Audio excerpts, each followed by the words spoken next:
Broadcasting Company presents the National Football League.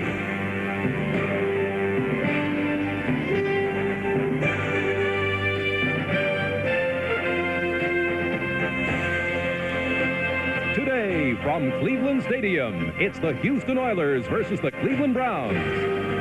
Brought to you by Budweiser, Beechwood Age for that clean, crisp taste. This Bud's for you.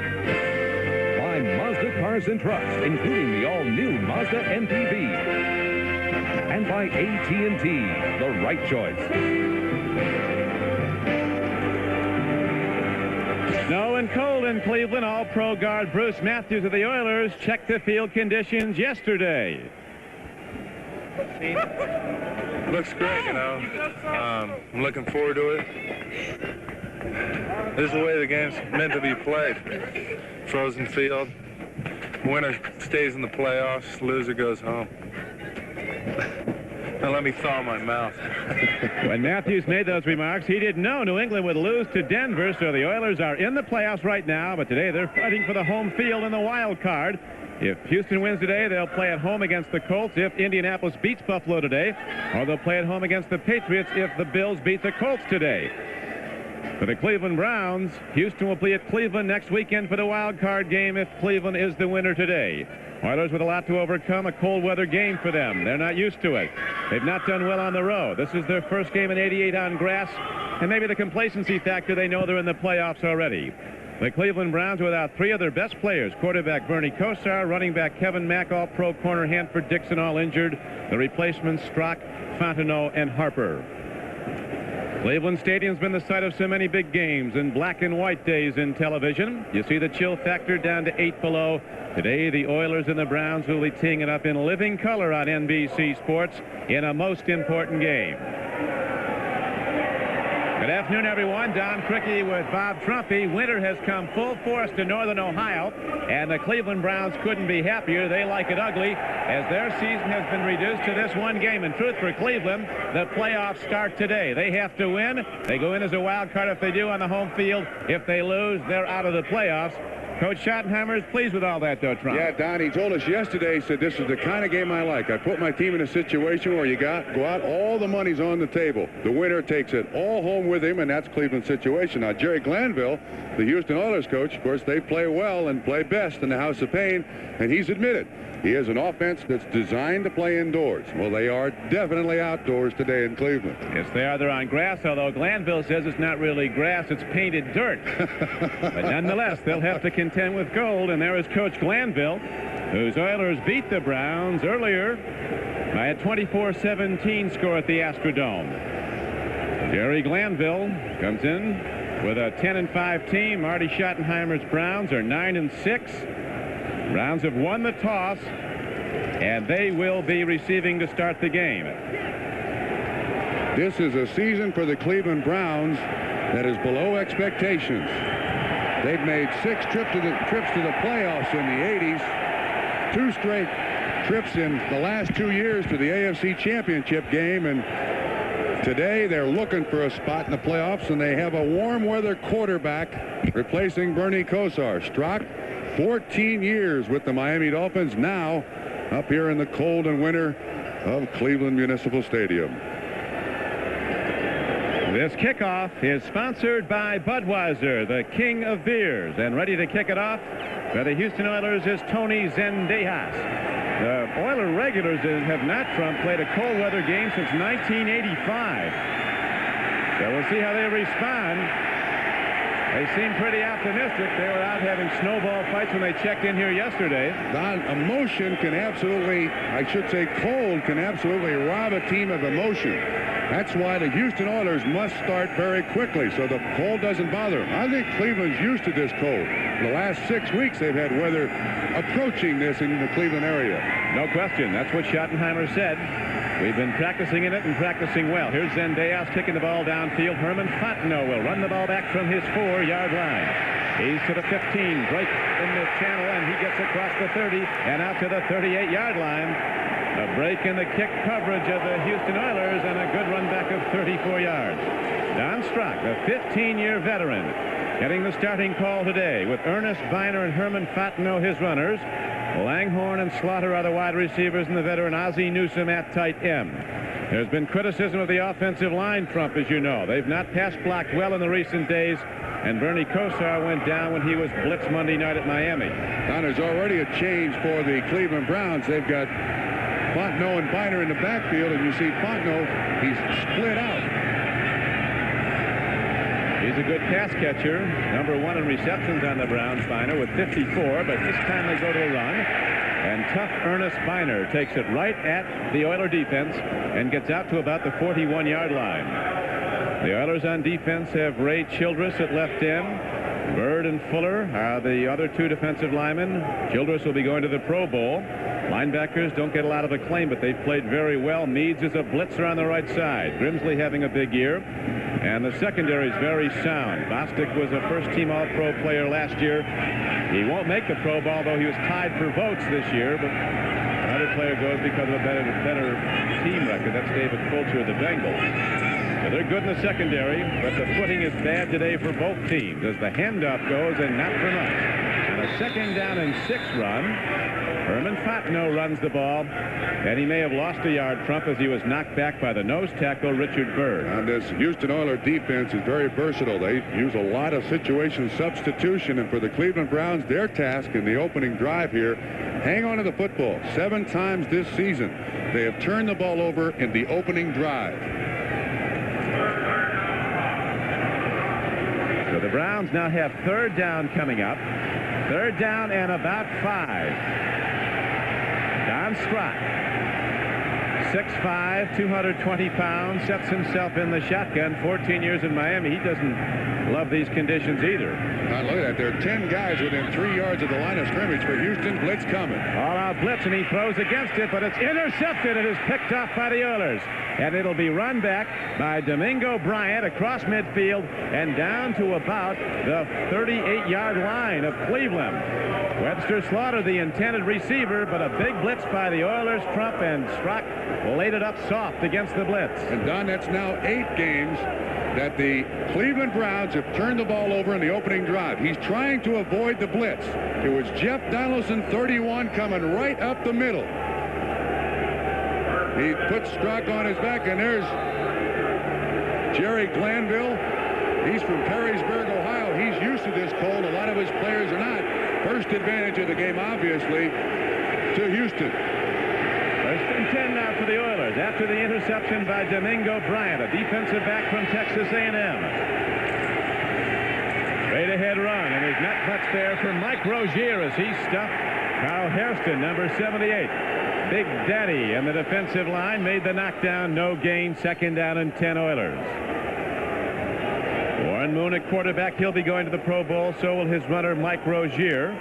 Drew Hill's another Pro Bowl player, a wide receiver who's already caught 67 passes this season. Excellent offense, and the offensive line has been superb. The 2 best guards maybe in the conference, Munchak and Matthews, both Pro Bowl players. Davis and Steinkuhler are the guards, and Kennison's been very effective at center. This team runs the ball over 4 yards at drive. Although they got nothing on their first carry today. Warren Moon checking off at the line of scrimmage. Here's a blitz against Moon. He eludes it. Looking way downfield, and Warren Moon lets her fly. He makes the connection. Running with the ball is Ernest Givens in the open field. And he's down to the 21-yard line of the Cleveland Browns. So early on, Trump, the Oiler offense takes the Brown crowd out of the game. That was a 16-yard gain. If you think that Warren Moon is going to be affected by this cold, I want to remind all the fans that Warren Moon was the first professional quarterback to throw for 5,000 yards, and he did it in Edmonton, Alberta, Canada. Directed the Eskimos to 5 straight Grey Cups. He doesn't like the cold, but he can function in the cold. I was talking to him yesterday at their limited practice. He said, it's the wind that gets you. You can play in cold, but the wind's the variable that you can't tell what it's going to do to the ball. Winds could be kicking up. Chill factor is 8 degrees below 0 at kickoff. Fumble ball. Warren Moon gets it back on first down at the 27-yard line of Cleveland. Don, it appears to me that Warren Moon simply takes his eye off the ball. Now he's trying to scan coverage as it comes back, Yeah, you see, it's off target a little bit, but that's certainly a catchable snap. Pennison didn't do a bad job there, and Pennison is the center. And when you're in the shotgun, some coaches don't like the shotgun because the quarterback must not only look for the football from the center, but also read coverage. And one of the problems when you're on the road with a shotgun, the home crowd can take you out of it. The Browns couldn't use the shotgun effectively at the Astrodome, and now Moon is up behind his center. The better to hear him call signals. Second down and 14. Here's a handoff. Breaking into open field is Alonzo Highsmith, a 240-pound power back from Miami of Florida. Mike Johnson made the stop for the Cleveland Browns. And I can't tell you how much pressure there is on this Cleveland Brown defense. This has not been a very high-scoring offense. And Golick, Sims, and Harrison up front. There's an interchangeable defensive line. Matthews going to the Pro Bowl, but it's all on the shoulders of this group today. They got to stop Houston. Big loss at right corner, where a first-team All-Pro from a season ago, Hanford Dixon, is out today as they're barking in the pound. Trying to get that Cleveland defense to get it back. Cleveland turned it over on its first possession. An interception. Here's Warren Moon on third down. Oh, and it's dropped ball at the 15-yard line. Got it to the wrong side of Ernest Givens as Dave Grayson, a blitzing outside linebacker, number 56, put the heat on Warren Moon, made him trigger it early. Oh, we got that. It was Braggs who came on the blitz. There you see, coming from the outside, Grayson is 56, but the Cleveland Browns taking a heck of a chance, coming up with a fifth defensive back blitz.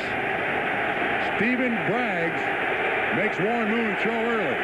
Here's a field goal try now in this frozen grass field, and Dejas hits it. He's got plenty behind it, and he's right through the middle.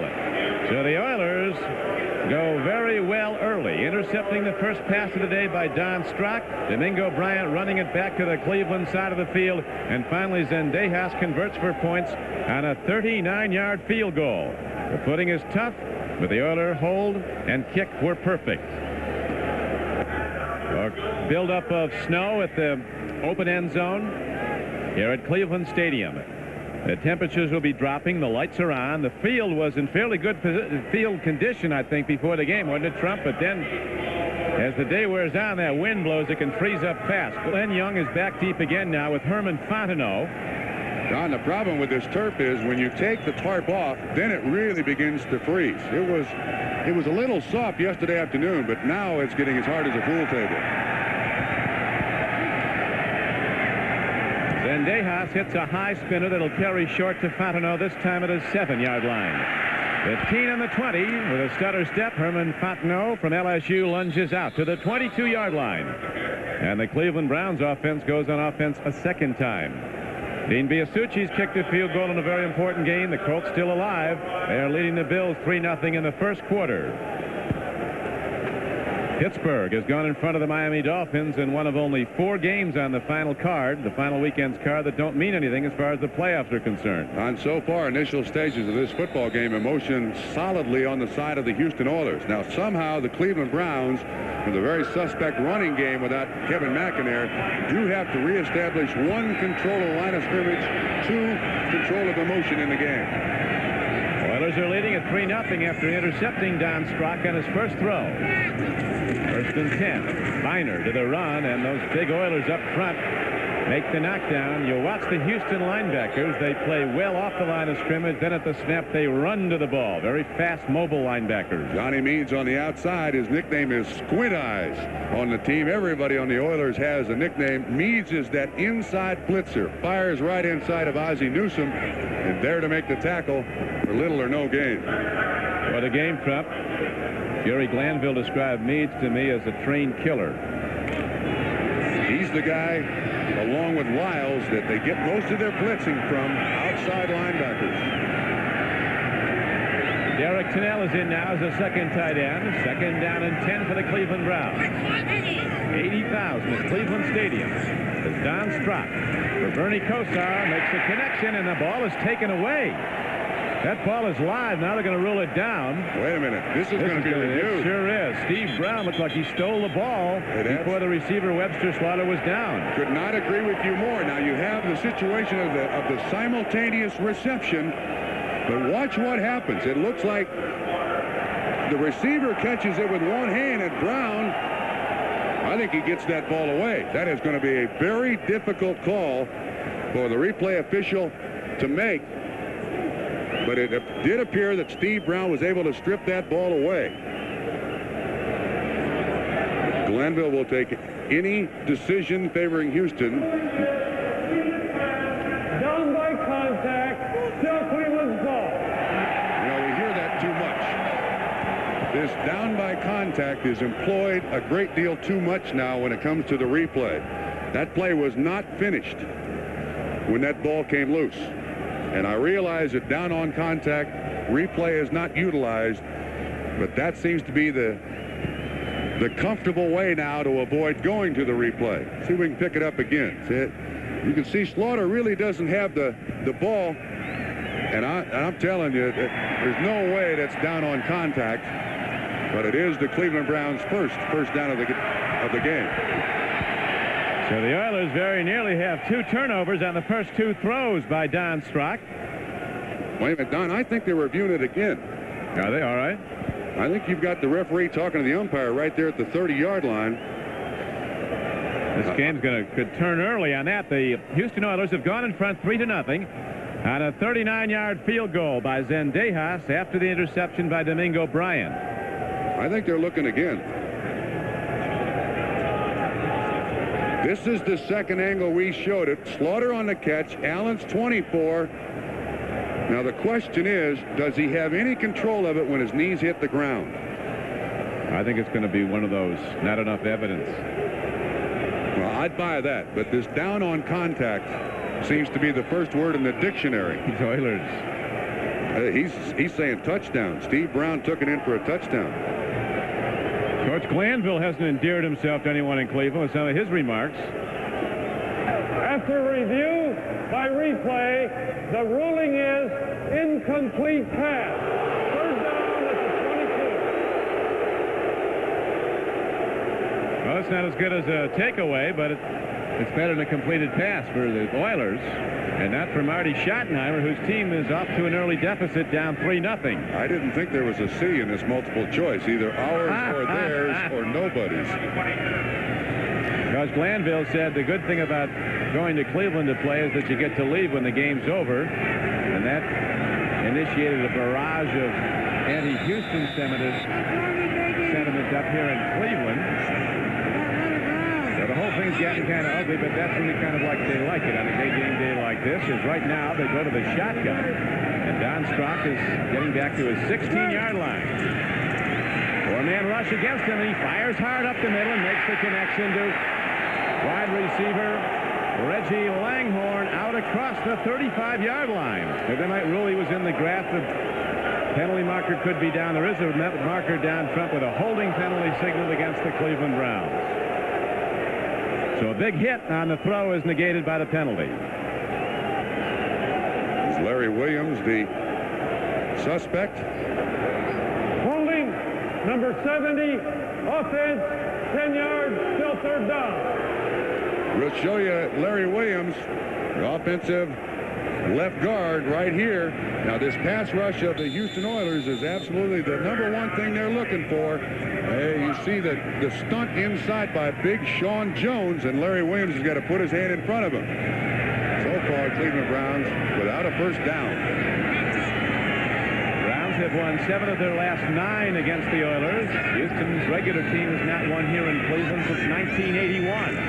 The Oilers lead now 3-0 as Strock throws out in the flat. Nice throw and a catch on the run. Gets to Slaughter. In open field, Puttin moves down, and Slaughter goes down to the 46-yard line of the Oilers, where an extra defensive back, Richard Johnson, finally caught him and knocked him down. Big gain, a 41-yard gain for the Cleveland Browns.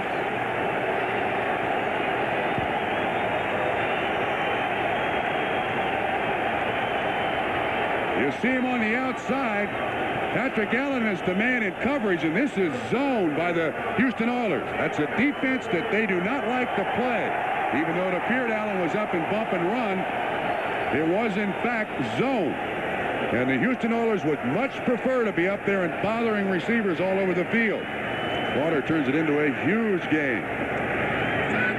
First down for the Browns today. Biggest catch of the season, too, Trump, for Slaughter. Reverse.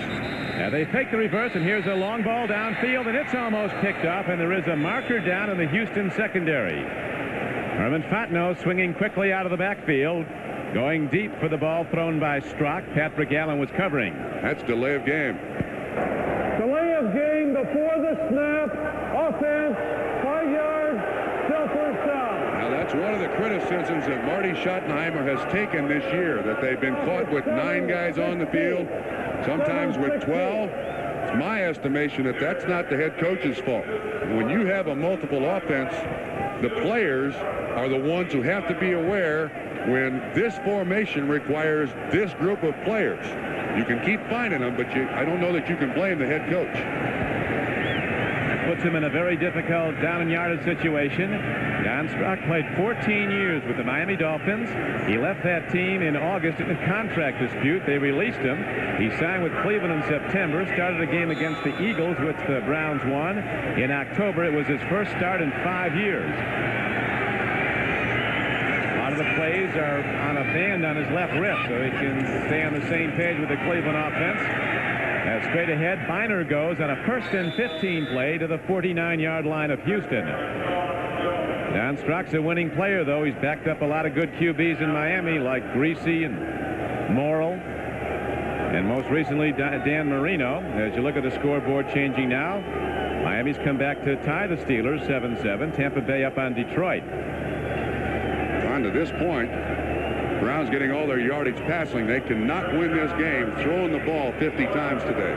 They have got to generate a running game here. That was their hope coming in, that they would get the run going. They felt the home crowd would help that because they could hear signals, and perhaps Houston's running game would be off because they could not. Oilers with an early lead, 3-0. A timing pattern. It's intercepted. So Strock is picked off again. This time it's Richard Johnson, an extra defensive back.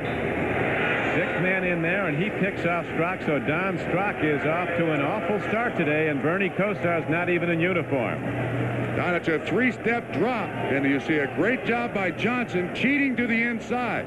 When Fontenot goes in there, both players have the same opportunity to go for the football. Johnson comes up with the 2nd turnover of the day for Houston. Browns with 2 possessions so far today, and twice Don Strock has been intercepted. As Bernie Kosar, a standout for Cleveland, who missed 6 games earlier in the season with an injury. An injured elbow, is now out with a bad knee, suffered in a loss to Miami last Monday night. Here's Strock after he threw another one away. Wrong choice. Threw it into coverage. Should never have thrown that ball. Warren Moon takes the Oiler offense out again. Here's a swing pass to Rozier. The hard running back from Nebraska is out to the 48-yard line on a 1st down play. He's good for a gain of upwards of 6 yards, maybe 7. Clay Matthews, an all-star outside linebacker, made the stop for the Browns. That's a very unusual pass by the Houston Oilers. Jerry Glanville's offense, especially the passes down the field, he does not like dump-off passes. He says if we want to dump the ball off, we hand it off. We don't throw it out there. Rozier, their big back, the Houston Oilers. Oilers are coming out their most impressive performance of the season. Last weekend at the Astrodome, they blasted the Bengals 44-7. Pitch back, running hard is Alan Pinkett, and he gets close to the 1st down. Struck hard as he goes out of bounds by linebacker Mike Johnson, number 59. Alan Pinkett averaging 4.3 yards a carry this season. But here is the first brother combination to play in the Pro Bowl. 57 Clay, older brother, younger brother Bruce. 74 for the Houston Oilers. Bruce has played all 5 offensive line positions for the Houston Oilers. Finally makes the Pro Bowl at guard. And he was the leading vote getter of all the American Conference guards. Bruce Matthews. There's Clay, his older brother, going off. Both play collegiately at Southern California. Clay Matthews is going to the Pro Bowl for a 4th time as Warren Moon throws on 3rd and short. Tip ball incomplete. It's 4th down for the Oilers. Mike Johnson, number 59, makes the play again. Inside linebacker from Virginia Tech.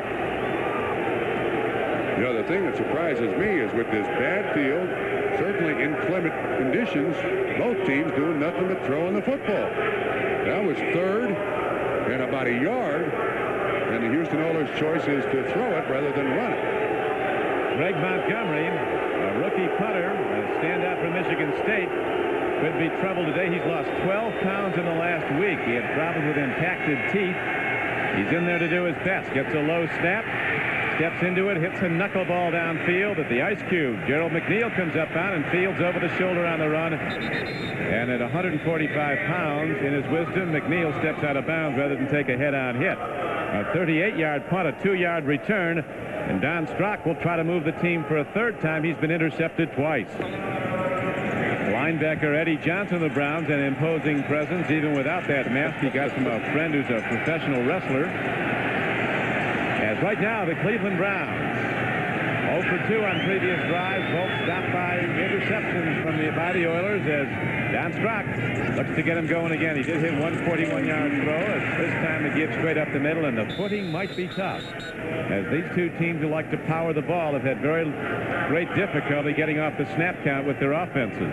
But Don, I tell you, the Houston Oilers defensive line standing up, absolutely standing up the offensive line of the Cleveland Browns. There's no holes there for the running backs to run. Miner has run the ball 4 times for Cleveland. He's gained just 8 yards. Number 44. Big loss for Cleveland as you see the plays on Don Strock's wrist. Kevin Mack, who's been to the Pro Bowl twice in 3 previous NFL seasons for Cleveland, is out. Eugene Seal is in the ball game. That generally means all-out blitz. 5'8", 245 pounds. Eugene Seal as Strock stands in, throws a strike, but it's lost. Cannell, the tight end from UCLA, couldn't get his hands on the ball. Very highly regarded replacement player who stuck with the Browns when the strike was over. There's Eugene Seal, who was back in pass coverage. That'll bring up 3rd down now for Cleveland. He tricked him.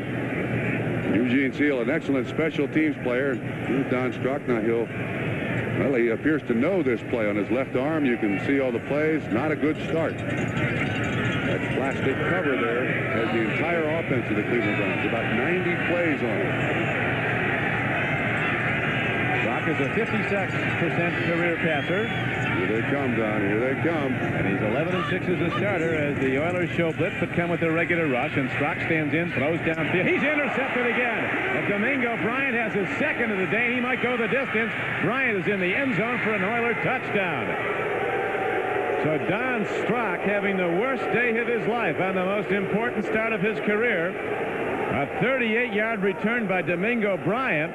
And the Houston Oilers are really laying it to Cleveland early with their defense. Don, I don't think Don Strock did a very good job of looking off the free safety. Domingo Bryant standing right back there and watching Don Strock's eyes and just stepped right in front of the pass.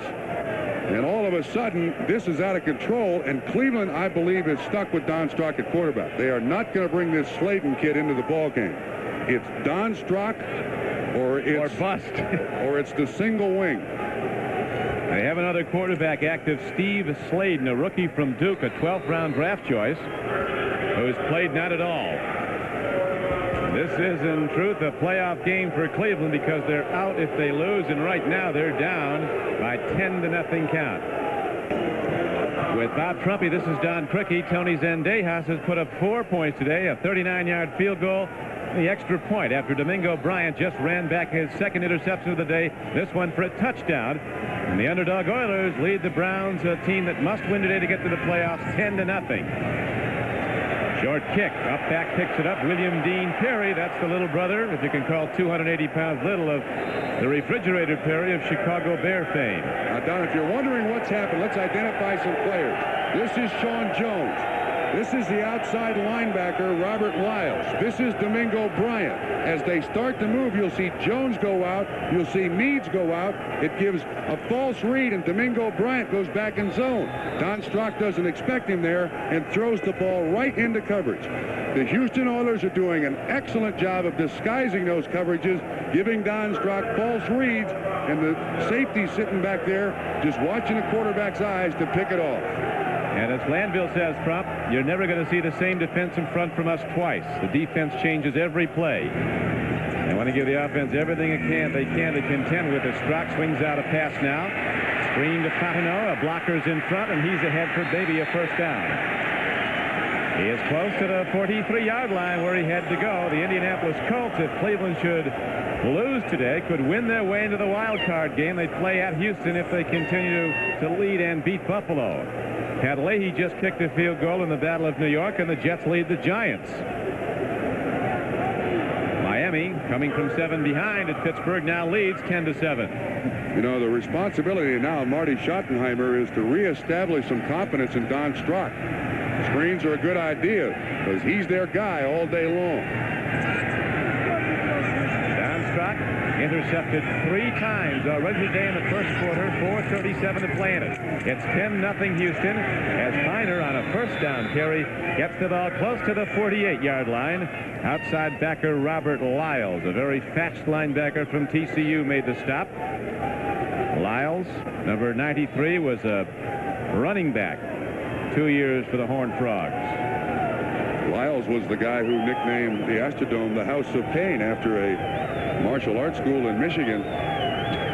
Absolutely. He is one of the absolute stone crazies you'll find in this game. The House of Ice has not bothered Houston to this point. Not at all. They seem to enjoy it. Well, they might. The 10-0 first quarter lead on the favored Browns. Strock goes to the run. Herman Fontenot does not have a great deal of size. He's quick and fast.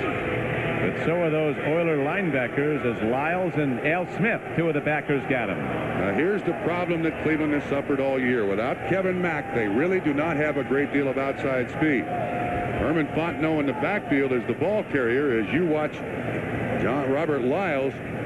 But Fontenot is really a wide receiver playing back there. I'm rather surprised we've yet to see Manoah as a lead blocker and Biner as a ball carrier, because if they continue to try to throw the ball all day long against Houston, they're going to get killed. Third down comes up now for the Cleveland Browns. 3 minutes and 5 seconds to play in the first quarter. Blitz. Rock with a quick throw and a connection for a first down. And that time the Cleveland offense works nicely as Clarence Weathers, running the slant pattern, gets the lead throw from Strock for the first down. So far there's not a lot of noise in that dog pound. No barking. Houston that time came with the blitz. Donaldson from right up the middle. You see 31. Strock does a good job. Weathers looks back and he's able to get it off quickly. And that basically is the same play earlier that resulted in an interception. Ball is positioned at the 43-yard line of Houston. Chill factors 8 degrees below zero at kickoff time. It'll be dropping here on the shores of Lake Erie as winter has come full force to Northern Ohio, and the Cleveland Browns have fallen behind 10-0 in the first quarter, a game that Cleveland must win. Ernest Biner carries the ball. He goes right into Robert Lyles, who made yet another stop, his 5th of this game. Whoa. Not much. Not much. No risk offense on the run game, but the pass offense of the Cleveland Browns has been high risk. 3 interceptions of Don Strock in the first quarter. The wind starting up now, and it can get ugly. Second down arises. Second down, a long 7. Fontenot. Not big enough to break tackles, but quick enough to shoot the gap if there's one there. And he gets ahead for maybe 3 yards down to the 36-yard line. The second-year linebacker Al Smith made the stop along with Pro Bowl defensive end Ray Childress, number 79. So now a very big down comes up front for the Cleveland Browns, who have to keep this drive going. Down 10-0, third down and a long 3 coming up. Well, the most important thing they have to do is not turn the ball over here. They've had 3 drives, 3 interceptions. I think Schottenheimer would be happy if they just don't turn the ball over here. He's almost in a situation where he's got to go for it on 4th down. Nobody's been able to run today. The Oiler defense has set the tone here, and here's markers down all over. A throw downfield. It hits Brian Brenner right in the face mask as the play was whistled dead before the snap on motion. Yeah, that's against Houston. Start number 63. Whoops. Offense. 5 yards. Cody Rison. Still third down. Now, I thought that was against the Houston Oilers. There was a lot of jumping at the line of scrimmage. There's a lot of people moving there. We can't really see Cody Rison, but he's the one that gets the flag thrown on him. He's the right tackle, number 63. Look at him right here in the corner. He's the one that apparently moves early and is caught. Yeah, he moves early, and that prompts everybody to jump. So now, big down again for Cleveland. They're coming up, and the Browns need 9 as they set in the shotgun. McNeil flanks the lower portion of your screen. Strock trying to elude the rush. He cannot, and Don Strock, not highly mobile, is sacked back at the 47-yard line. Johnny Meade, the blitzer from Nicholls State, came a hunting again, and this time he got the quarterback. From behind the offense, not good enough protection. Meade jumps inside of Paul Ferrin, and he's right there in the quarterback's face. You can see all of the sacks that this team has gotten, and a great deal of it comes from stunts and games and faking the blitz and everything else. Sometimes you just have a player that comes scot-free. That time, bad job by Paul Ferrin as the first quarter ends. And the Oilers lead at 10-0 as Don Strock in the first quarter was intercepted 3 times, 1 run back for a touchdown, and he was sacked once. Makes the right read, but today in that first quarter, Houston had his number. Well, he's got a lot of time to get it back as we are now set to start the second quarter. And back to punt is Max Runager of Cleveland. He's been an experienced big game punter. He's punted in 2 Super Bowls, once for the Eagles and once for the 49ers. Big rush against him. He gets it away. Curtis Duncan lets it roll. It'll take a Cleveland hop as it goes inside the 10-yard line. It'll roll dead right about at the 9. Interesting developments. The Colts continue to lead Buffalo 3-0. The Jets, an underdog, leading the Giants. But Dallas is leading Philadelphia as the Giants and the Eagles are contending for the NFC Eastern title. New Orleans up on Atlanta. Tampa Bay has now extended its lead over Detroit to 14-0. Testaverde's thrown for a touchdown. Don, this is an absolute key series of downs now for the Cleveland Browns. They've got the Houston Oilers defense down inside the 10. They've got to get the ball back so the offense of the Cleveland Browns has the short field to work with. John Timer says we've got some of the toughest people in the NFL playing defense, and they dig in now. Here's the snap. Rozier cutting back has a problem. Mike Rozier on a cutback move lost his footing on this frozen field, and the conditions will only get worse as the temperature drops and the wind continues to blow. First quarter numbers. Cleveland had a lot of possession, but so what? More yards. Again, so what? 39-yard interception returned by Domingo Bryant was the biggest play of this game. Domingo Bryant, an extra defensive back on passing situations, has 2 interceptions today. Second down and just over 10 for Houston as Gibbons goes in motion. Mike Rozier is cut down at about the 11-yard line. Alan Pinkett in the game to run that time as Pinkett gets the ball to the 12-yard line, and that'll bring up 3rd down. 3rd and 8. First key down now that the Houston Oilers have faced on offense. They do not want to give the Cleveland Browns half a field to work with. In games where the wind is blowing and the field is bad, field position is key. Browns have turned it over 3 times. You can be sure the Oilers will not have a turnover-free game. It's going to go both ways in this weather and this hitting. Both teams with defenses loaded with knockout hitters. Swing pass. It goes to Rozier, and he breaks 1 tackle, and Rozier takes it out to the 20-yard line. And on a 3rd down and 7 play, the Houston Oilers convert with the screen to Mike Rozier.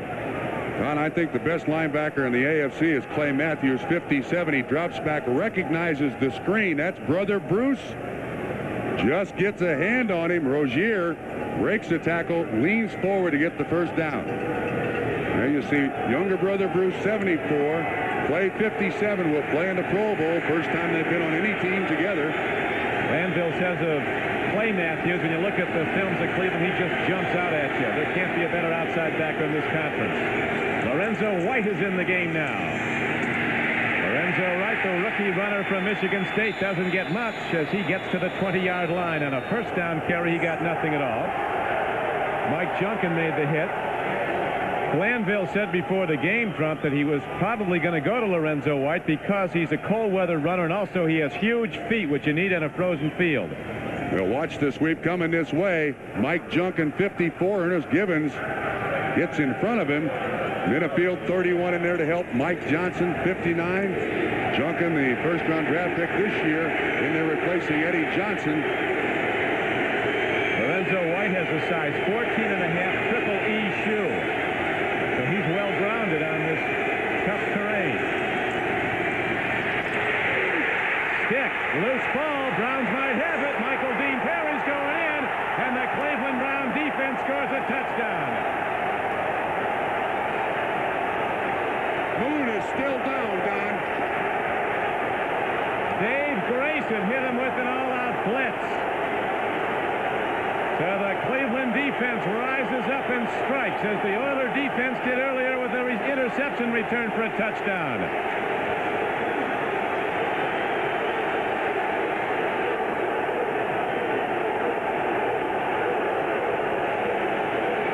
We talked about knockout hitters on both teams, and there was the knockout punch by Dave Grayson on quarterback Warren Moon. 14-yard fumble return for a touchdown by rookie Michael Dean Perry. Somebody totally missed Dave Grayson. Now your offensive line comes from the inside out. The hit will come from right over here. Somebody misses Grayson completely. Your offensive line should count 1, 2, 3. Somebody's got to get on Grayson. Junkin comes from the outside. Grayson is totally untouched. And he hits Warren Moon right in the sternum. That is a busted offensive lineman's assignment. Ends up in 6 points. And the Browns are quickly back in the game. And 280-pound Michael Dean Perry knows what to do with the ball. When he gets it into the end zone, he goes. Team doctors still looking at Warren Moon, who was KO'd momentarily with a blitz hit by outside linebacker Dave Grayson of the Browns, and it led directly to a touchdown. Here is Brent Peace, a good young quarterback from Montana. Interesting enough, he quarterbacked here in Cleveland during the strike season last year and put on a great showing, good enough to keep him on the regular roster when the strike ended, as the Oilers beat the Browns in that replacement game. It looks like he's going to get called on today. He said yesterday at practice, Trump, he's played in dozens of games in this kind of weather. He's from Montana. The extra point spun up and good by Barr. And so it is now a 10-7 game. The Browns back to within 3 of the Oilers. Don, watch what happens. You'll see the fullback is supposed to look inside first. He goes outside. You also see the offensive tackle and guard double team, and that lets these two guys go. Grayson has a free shot on Warren Moon, and the bad thing is he not only gets hit in the chest, but he also gets hit right on the hands. His hands were right there. Now, I think he can stand a hit on the chest, but look, he's moving his right hand to see if it, as he's hurt his fingers, that's where Grayson's helmet went right at him. Having a great year, Warren Moon. He's going to the Pro Bowl, and it looks like he might be back in, Trump, after what could be termed a near total eclipse of the moon. He was almost... I like it. I like it. Total eclipse of the moon. He got blistered by Dave Grayson. Well, they certainly got to straighten out the blocking assignment so that that doesn't happen again, or Cleveland's going to come with it again and come with it often.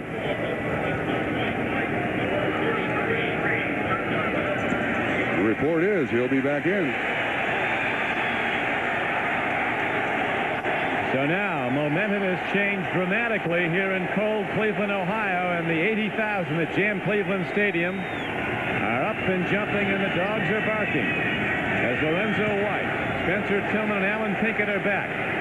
Alan Pinkett lets it hop into the end zone. It'll come out to the 20.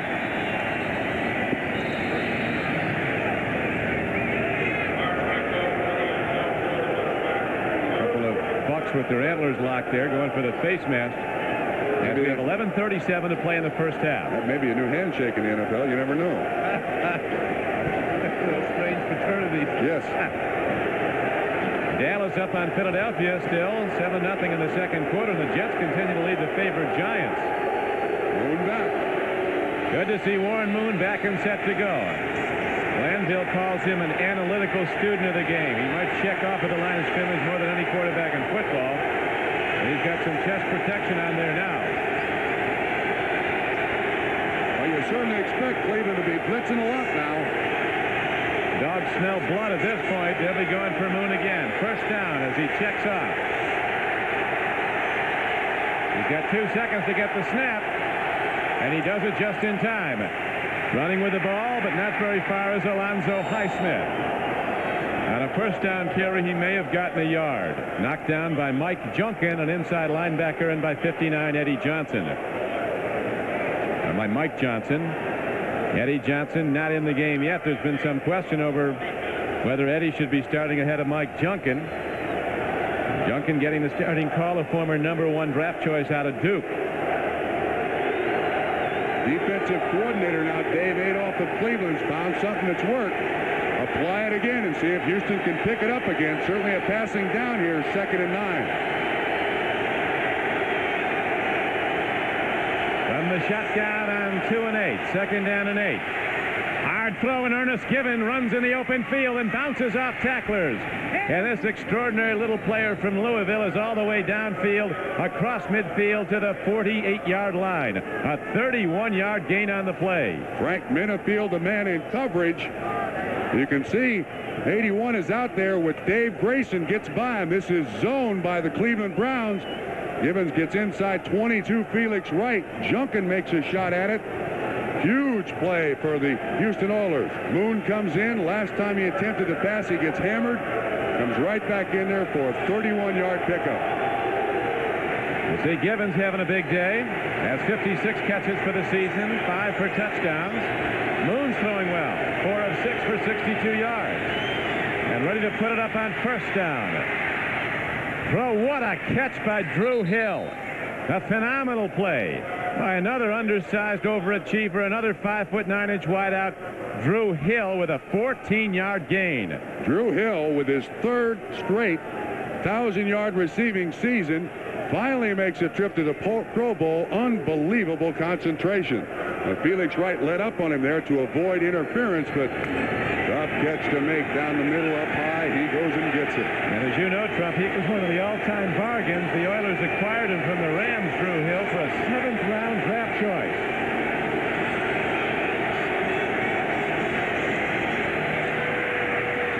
First down throw, and Warren Moon, as he did so many bitter cold days in Edmonton, Alberta, finds the mark. Throwing downfield, this time he goes again to Drew Hill. And Hill is ahead to the 24-yard line of Cleveland. An 8-yard gain on the play.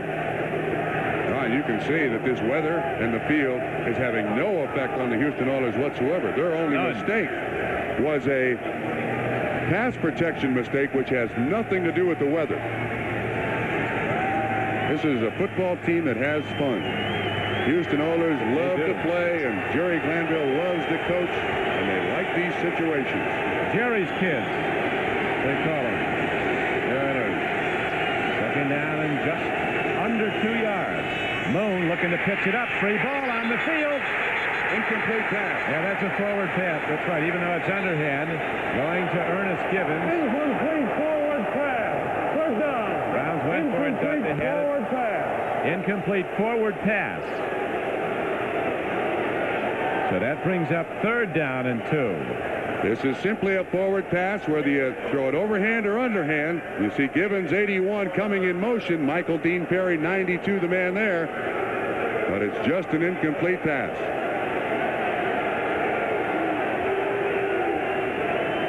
He's saying, what's going on? That's a good day in this weather. And Warren Moon having a good day, while his counterpart Don Strock has been intercepted 3 times already in the first quarter. 1 return for a touchdown. Rozier banging at tacklers, but the Browns come a hit and get him inside the 30. Very close to the first down, however. Eddie Johnson, 51, was on the stop. Don, to this point, I think the defensive game plan of the Cleveland Browns, even though they trail 10-7, is working. What they wanted to do is make sure the Houston Oilers could not run the football, force them to throw. Unfortunately, the coverage for the Cleveland Browns defensive backs have not matched the run defense of Cleveland, and that's why Houston's going down the field, and it appears they got another first down. Very balanced offense for the Oilers. Even in the weather, 9 rushes, 9 passes. And no turnovers, which is the I take that back. 1 turnover, which produced the only points for Cleveland.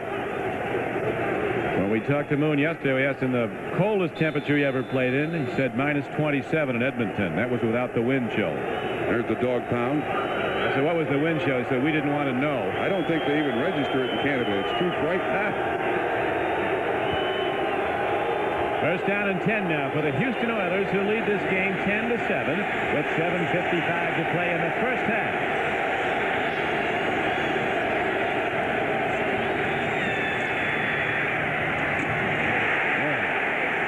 Big league hits put on at the 11-yard line. Ernest Givens is down. He's out. He's all right. Mark Harper, who is starting for All-Pro Hanford Dixon, who's out with a quadricep injury, made the stick, number 23. Harper had the coverage. You see 23 on Ernest Givens. Felix Wright playing at free safety. This is in a simple in pattern. It's man-to-man. That means you got a free safety, and this is his job. 2 of them got him. Make Felix the receiver Wright pay. He's still down, but a tough kid.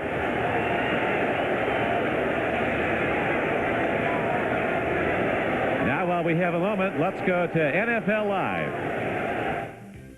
All right, Don, as we watch this Jim Kelly pass fall incomplete on 3rd down, we'll tell you that in the climate-controlled atmosphere of the Hoosier Dome, the Colts are stopping the Bills. Eric Dickerson has 62 yards rushing for Indy, and on a 52-yard Dean Biasucci field goal in the first quarter, the Colts lead the Bills 3-0. Thank you, Bob. Not climate controlled here in Cleveland. It was -8 wind chill at kickoff, 22 degrees temperature with the winds bringing it lower. And it hasn't got any warmer. The sun was out earlier. Now gray overcast skies. The lights have been on. And Ernest Givens is up and okay after he was hit by 2 men. Harper got him first, then Wright. Felix Wright put on that knockout stick. So Givens goes out, and Haywood Jeffries, a former #1 draft choice from North Carolina State, is in the lineup.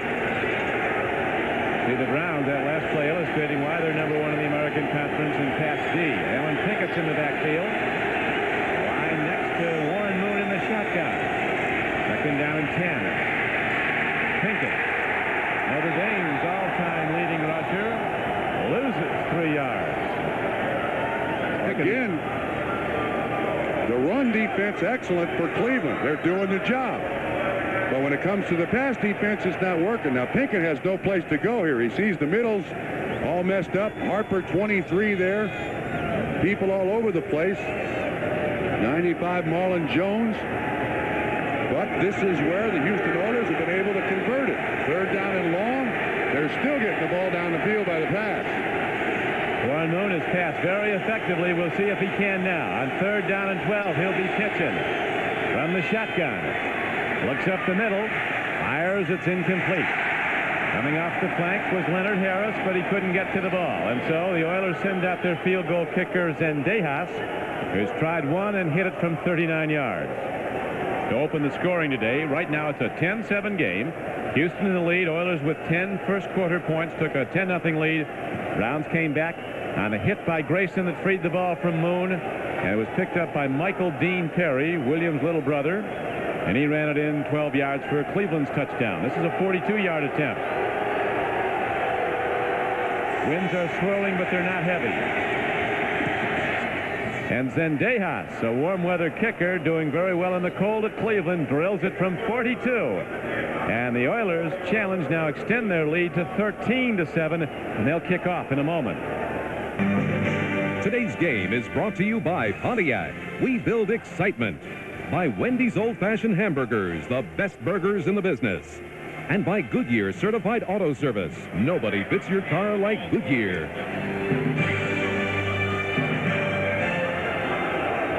Hanford Dixon without the helmet on, a first-team All-Pro cornerback the last 2 years, and a Pro Bowl player again this year, out with a quadricep injury.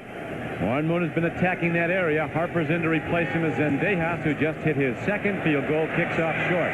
Fontenot on a run from his 20. Man, these people pop as the ball is out to about the 28. All right, let me tell you, this Houston Oilers football team with their special teams are extraordinary. Jets extend their lead over the Giants. Now Philadelphia comes back. They would take the division if they win at Dallas and the Giants lose to the Jets. This is the Jets playoff game. They try for a winning record. Miami and Pittsburgh scoring in the cold at Three River Stadium. Tampa Bay continues to lead Detroit. Easy to get a higher draft pick. First and 10 for Strock and the Browns, who are down by 6. Final, they just can't get off the ball trump. Nobody's firing out. They're not able to as Richard Byrd moved quickly. John Grimsby, 59, inside linebacker, made the stop. They're getting no movement on that line. Here's Fontenot, 28. He's trying to block on Johnny Means. That's kind of a fall down. But if you can't run the ball on a day like today, you are in deep trouble. The Cleveland Browns can't rely on their defense to score all the points. Browns have to generate some kind of offense, and they can't be doing it with second down and 10s and third down and 9s. Hoghead gets like a rock on a day like this. Tough to catch those hard-thrown balls as Don Strock is a tough passer. And a have to throw now. A 2nd and 10 results in a 4-yard loss. Fontenot has been able to do nothing against this Houston defense. Richard Byrd, the nose tackle from Southern Mississippi, made the play. And he's beating Rakosi, the center. Greg Rakosi is, there's Byrd right there. They are controlling the line of scrimmage. Browns now 11 carries, 16 yards. A lot of people, Trump, feel the biggest shortcoming in the Cleveland offense is that Rakosi's not yet ready to play as well as he's going to Sunday. He's going to be a good one, but he's not as good as Mike Babb, who the Browns traded to New England. Strock on third down, throws downfield. He's not close to a receiver. He was close to a defender, though, for the Houston Oilers. Ryan Brennan was about 5 yards beyond the ball. Bostic was the closest to it. You just mentioned Greg Rakosi, the center. You see the outside linebacker, Robert Lyles, right there. There's a spin move by Sean Jones. And Rakosi, along with Larry Williams, good job in double teaming, though Jones still gets to Don Strock. Curtis Duncan's back now for the Oilers, and he could give them very good field position depending on this punt by Runiger of the Browns with 5:07 to play first half. High punt, well hit. Duncan was stuck before the ball got there by Harper. A poorly timed strike, and that'll cost the Browns. Don Strock so far in the game has thrown the ball 9 times, has completed 3 to the Cleveland players and 3 to the Oilers. This is being a little overzealous here. You see the receiver sitting there waiting for it. Harper puts his head down. That's an unsportsmanlike conduct penalty. That's 15 yards. Harper was the man who hit him. Interference with the opportunity to make a fair catch. 23, 16, 15 yards, first down. Not that bad a penalty for the foul. He put his head down, and that was his mistake. So another Oiler is at 10-2, and there's a break in the action. Returner's worst nightmare. Harper, 23, puts his head down, and he doesn't realize that Duncan doesn't have the football. Duncan is shot to the solar plexus. He's up on the sideline. Harper back on the field. And now the Houston Oilers start inside the 50, the Cleveland side of the 50. You know, Trump, Jerry Glanville has maintained all along that Warren Moon's the best quarterback in football this year. He's certainly been the best quarterback today. Glanville said, don't give me stats to show me who's the best quarterback. Let me see the winning numbers, and he's a winner. He's a tough kid, too. Yeah. Glanville probably unique in the NFL in that he calls all of the offensive plays. During the week, he designs the defense, and on Sunday, he calls the offensive plays. I bet there's never been anybody who's done that before. Maybe in the years when there's one head coach and 2 assistants. That was a while back. Here's a handoff straight ahead. Rozier powers his way inside the 45-yard line on a first down carry. The gain is good for about 3 yards as Marlon Jones, a former All-CFL player in Canada, made the stop for Cleveland.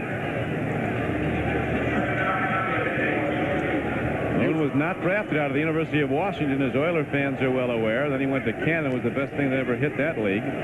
You pointed out Trump 5 straight Grey Cup victories for the Edmonton Eskimos with him at quarterback. Came to the Oilers as a free agent in a multi-million-dollar deal. He's gotten better. He's surrounded by some excellent personnel as he stands in and throws and makes a connection to Drew Hill. And that fleet little receiver from Georgia Tech again dances downfield, not out of bounds, inside the 30. Stephen Braggs was the closest man in coverage. Ends up being a 16-yard gain, and Braggs slipped a little bit. That allowed Drew Hill to be open. Jim Kelly just threw to Andre Reed as the Bills go ahead at Indianapolis. That game of great importance to the Cincinnati Bengals, who are watching this. After their great comeback win yesterday, if Buffalo loses, the Bengals would have home field through the playoffs. If the Bills win, they'd have it. Into the play. Doesn't take much for these two longtime rivals to start a pushing and shoving match. Rozier only has 3 yards on 4 carries. It's been Warren Moon's right arm that's been the difference. Another connection down to Alonzo Highsmith, and he pulls his way down to the 9-yard line. A gain of 16 yards and a first down as Warren Moon continues to find the mark on this cold day. And you know, last week when Cleveland went to Miami and Dan Marino produced 404 yards passing against the #1 pass defense in the league, they were worried coming into this game, but didn't think that the Houston Oilers could throw the ball at will against this pass defense, and that's in fact exactly what they've done. Now 8 of 13 for Moon, 117 yards. I'll tell you who's up and pacing the room somewhere in the greater Boston area is Raymond Berry. His Patriots could get in the playoffs depending on the outcome of these games. If Cleveland loses and Buffalo wins, the Patriots go to Houston. It's really too complicated to go into in great detail for this. I like reading. I'm not from MIT. I like reading the paper tomorrow. They'll tell me where we'll be. Rozier not producing much running yardage. He was their big running back to this point. Needs just 15 yards for 1,000 in the season. 2 minutes and 43 seconds to play in the first half.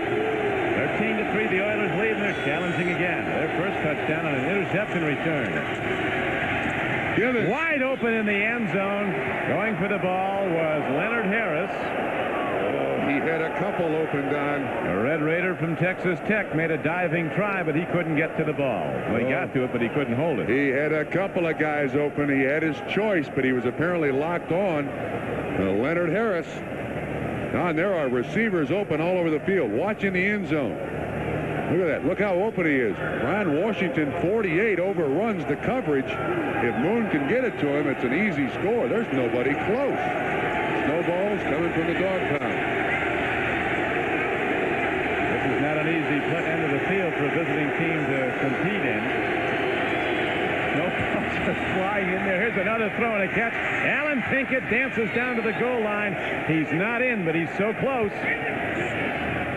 A third down play, and the ball is inches from the goal line on a 3rd and goal.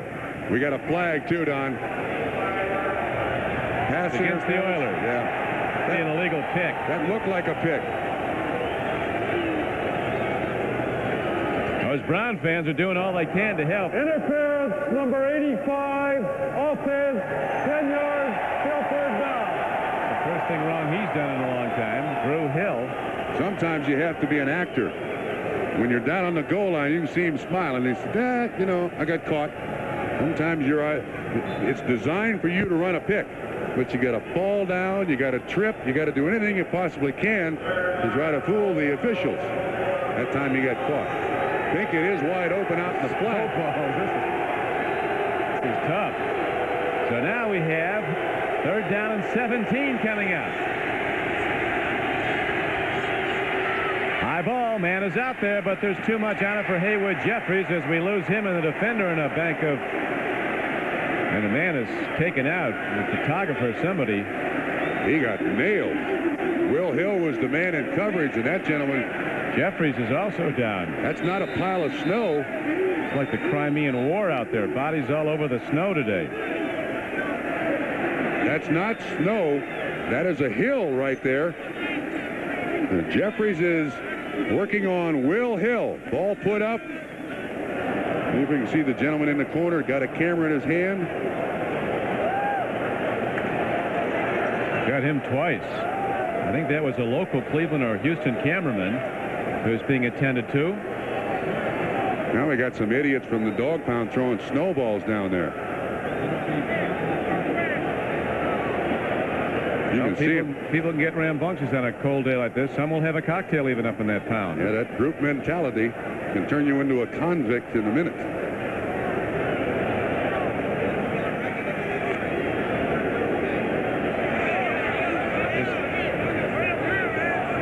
They're going to try a field goal, but Art Modell next to us, the Cleveland owner, is just telling one of his associates to announce that anybody caught throwing a snowball's out of this ballpark immediately. He's out cold, in the cold. It looks like his eyes were open and his... Man. Look at there. Look at that fool. Can you believe that? Throwing a snowball down at a guy injured on the field?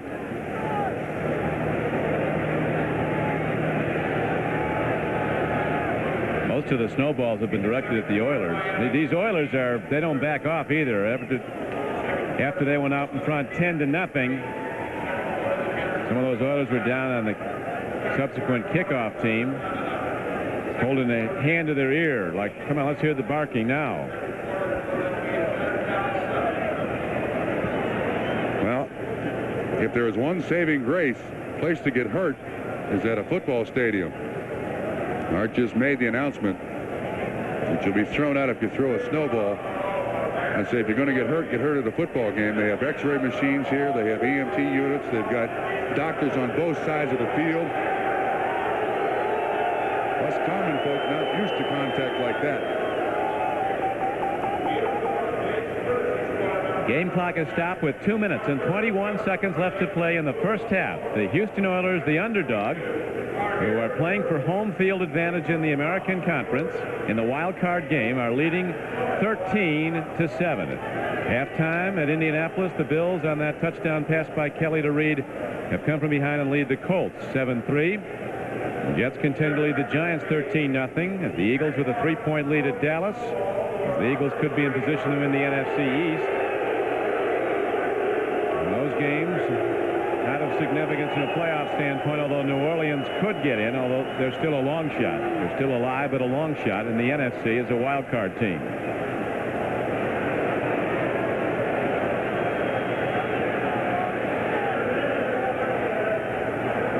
Now the Houston doctors, and they're waving out for a stretcher. Doctor, that man waving his hand with the turtleneck sweater on, is one of the physicians from the Houston Oilers.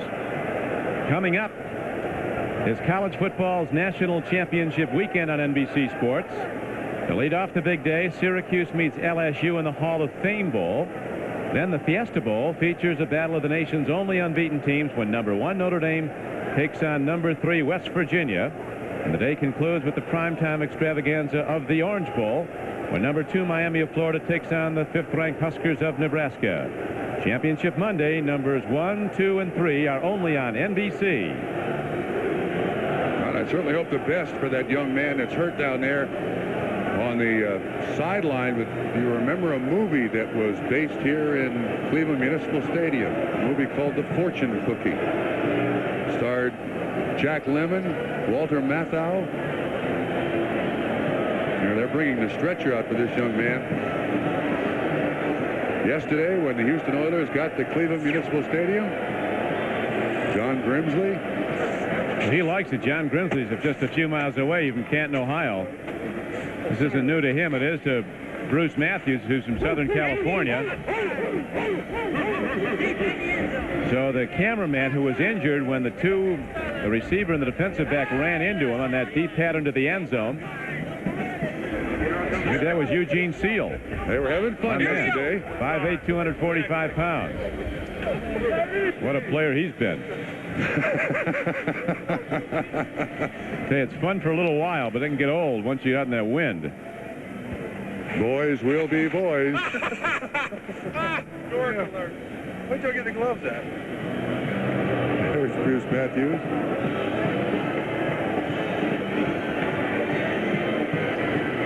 reality of the moment yesterday when the Oilers came out to check the field, though certainly lost at the moment as the cameraman may have been seriously injured.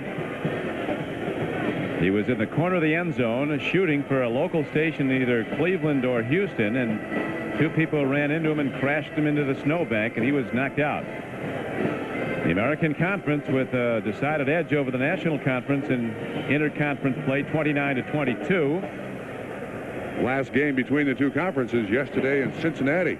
That dramatic overtime win.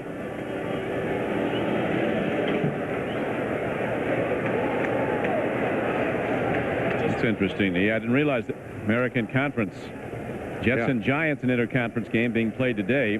Well, so much for my comment about yesterday, Cincinnati-Washington being the last one. The Jet-Giant game today in Giant Stadium is definitely the last interconference battle. Play has been stopped now for over 10 minutes here on the playing field, while an injured photographer is being attended to. The wild card game will be next Saturday here on NBC Sports. If the Oilers win today, they'll be at the Astrodome to host either the Colts or the Patriots. Isn't that right? Cleveland wins, game's here. Cleveland loses, game's probably going to be in Houston. As you may be aware, the Cleveland Browns absolutely have to win today. Their 15-game season to date culminates in a one-game season today on the 16th weekend. That win and they're in the playoffs, lose and they're out, win and they're on the home field for the wild card game. But if Houston wins, all bets are off, and the Patriots could conceivably back in the way things are going today. Both teams now going to the sidelines, try to get a little heat on their legs. They have those hot benches to try to help. This has been a horrible year for the Cleveland area.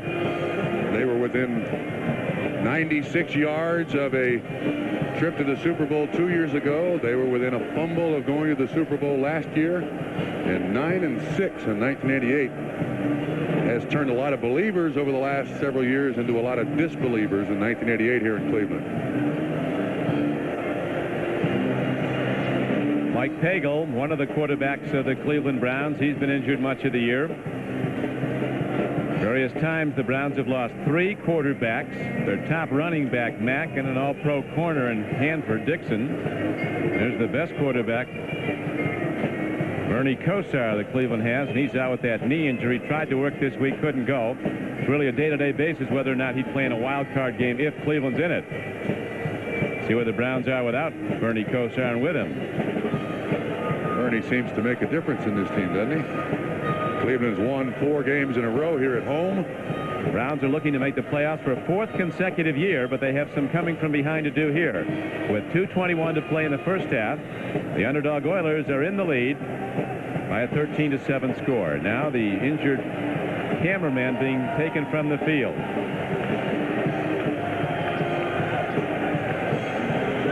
To repeat, that is not a bank of snow that he banged into there. That's Mother Earth. That is the little terrace right there at the right field home run fence. There, that's where he hit. That's grass underneath, not a big pile of snow. Here we go at a field goal attempt. Zendejas has been perfect from 39 and 42 yards. This is a 36-yarder. Brent Peace is the holder, and he and the snapper are just as important as the ball is on the way and good again. So the Houston Oilers now up their lead to 16-7, a 9-point margin with 2 minutes and 16 seconds left to play.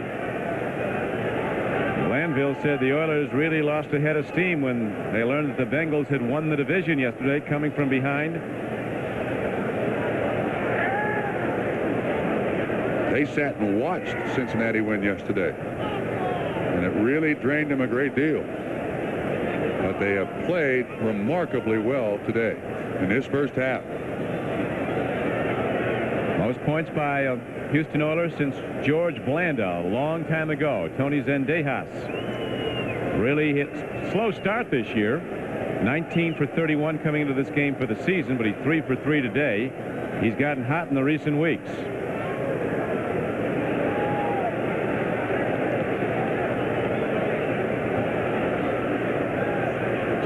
the Oilers will kick off yet again with 2 minutes and 16 seconds to play in the first half. Their lead up to 16-7. Our producer today for NBC Sports is Larry Cirillo. Our director, Ted Nathanson.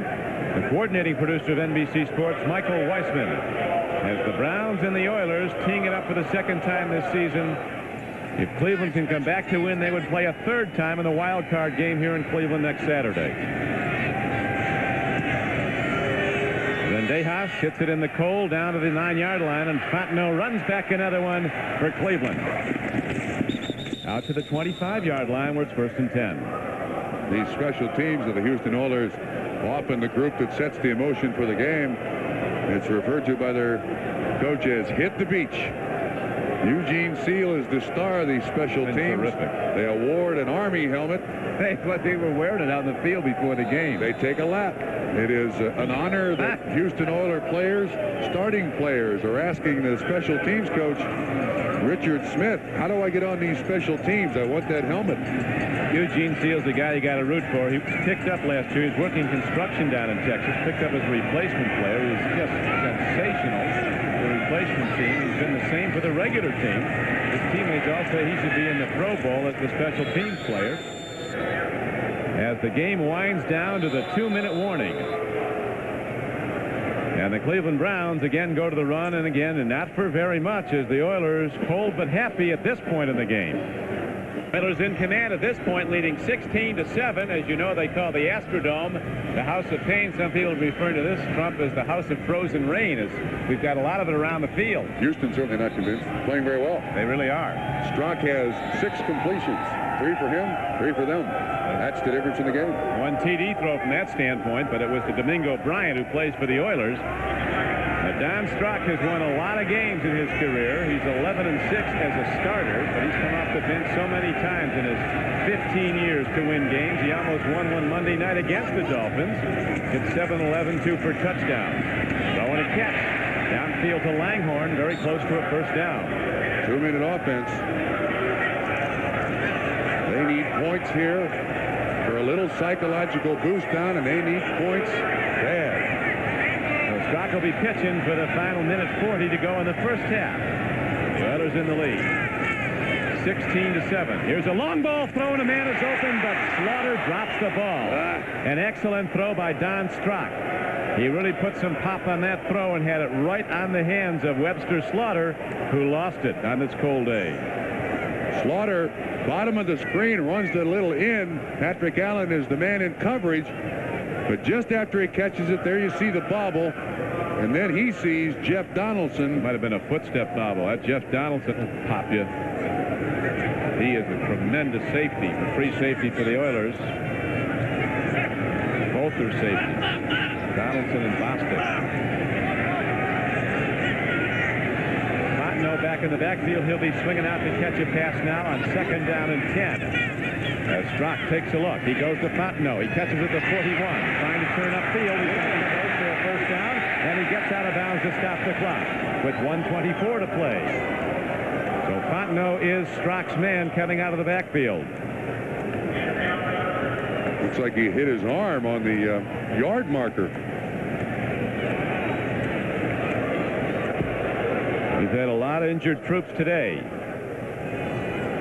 When he came to the sideline, it appeared that they could not get the yard marker down fast enough, and it appeared that he hit the yard marker.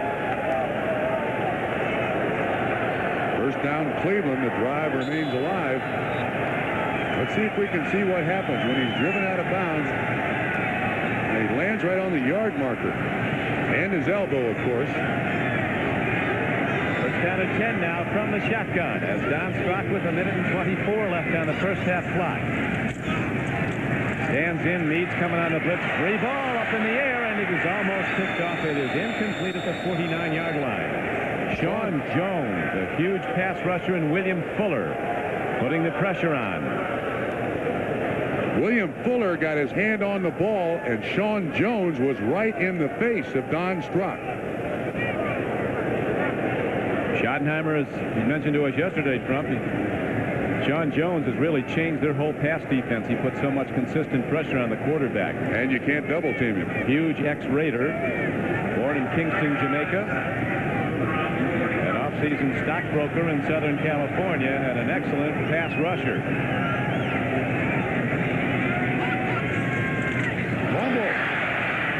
Strock got it back, but on 2nd down and 10, he lost 3, and that brings up 3rd and 13. Now, Don, it's interesting. Rakosi, the center, did not snap the shotgun when he was at Miami. Halfway through this season, they put in the shotgun. He's not snapped it particularly well, but that time it looked like Strock took his eye off the ball.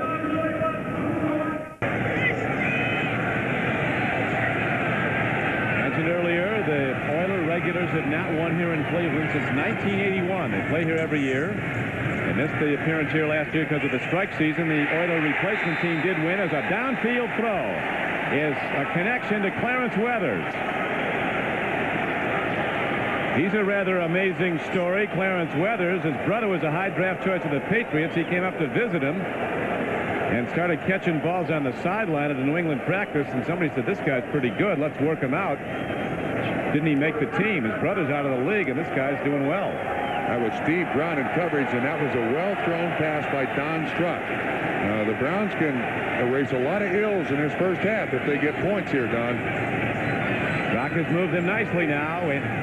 68 ticks left in the second quarter.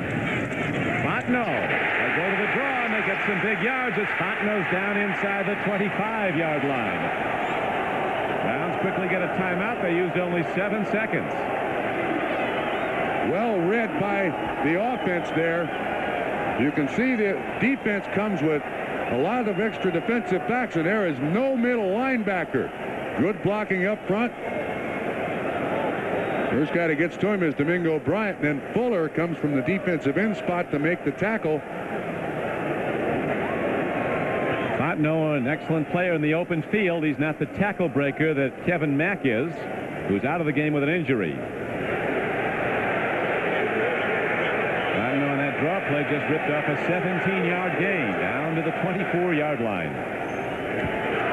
It doesn't take a lot for the emotion in a football game to change, and points on this drive at the end of the first half can't help. At halftime, we'll be going to NFL Live. Frank DeFord will check out the left-handers, the wrong-armers. And the scores and highlights on Week 16. It was interesting going into the final 14 games on the final weekend. 10 of them had playoff implications. Only 4 had no bearing.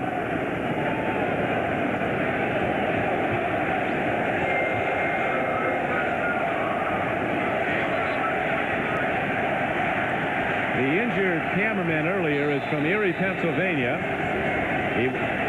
Mike Gallagher. He was taken to a local hospital where he's reported to be conscious and alert. So we'll hope that Mike's all right. Hardest hit of this day. Well, we thought it was on Warren Moon. It might have been on a cameraman. 61 seconds left in the first half. Cleveland trying to get in the end zone. Out pattern, too much on it. Langhorne couldn't get to the ball. Trying to throw it over Sean Jones. Jones at about 6'8". That's a hard ball to get over his head. Bills and Colts now in the third quarter. The Giants scored before halftime, down by 6 to the Jets. And the Eagles holding to a 3-point lead over the Cowboys at halftime at Texas Stadium. Giants and Eagles contending for the NFC Eastern title. Pittsburgh and Miami enjoying the cold apparently in Pittsburgh. Lots of points up there. 37 in the first half. The 10th play of the Cleveland drive with 57 seconds left to go in the half. Oilers lead 16-7. Out pattern, throw and a catch. Langhorne dives out of bounds. Reggie Langhorne run out of bounds by Steve Brown with 51 seconds to play, and the Browns get closer. Don, one thing Cleveland's done very well in this closing drive in the first half is get patterns open on the sideline, stop the clock, save that last time out as best you possibly can. But of course now Houston is going to realize that too. Weathers comes to the sideline, and it looks like he did something to his arm. He's over there shaking it a little bit. Gerald McNeil comes in the ball game, but you want to try to save that last time out. They got to get the first down. That's the #1 priority here. Don Strock came out of Virginia Tech as a 5th-round draft choice in Miami in 1973. There are still 2 quarterbacks in that 73 draft in the league. Joe Ferguson the other, as the Browns strike again with 43 seconds left. They're down close now. Clock running. And now we have the timeout signal with 35 seconds left. Houston takes a timeout. Houston takes a timeout. Big break, Cleveland. Injured Oiler out there, Trump. Bostic, the safety, shaken up.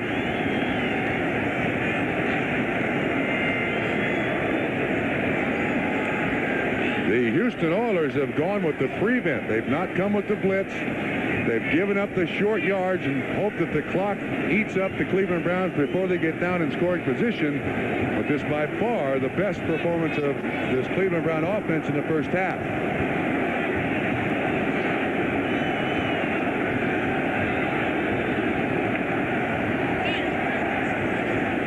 Don Strock's passing numbers picking up. Those 3 interceptions still haunting him, though, all in the first quarter. 1 return for a touchdown. This is a key play here. This first down play. It's first and goal just inside the 10. Don, I think you almost have to give it a couple of 3 shots in the end zone. But remember, Don Strock already has 3 interceptions. Shotgun set with 35 seconds to play. First and goal for the Cleveland Browns, who trail 16-7. Another throw and a catch and out of bounds inside the 5-yard line is the sure-handed Brian Brennan. As Johnny Meade made the push out of bounds, but Brennan gets it close, and there's still 30 seconds left.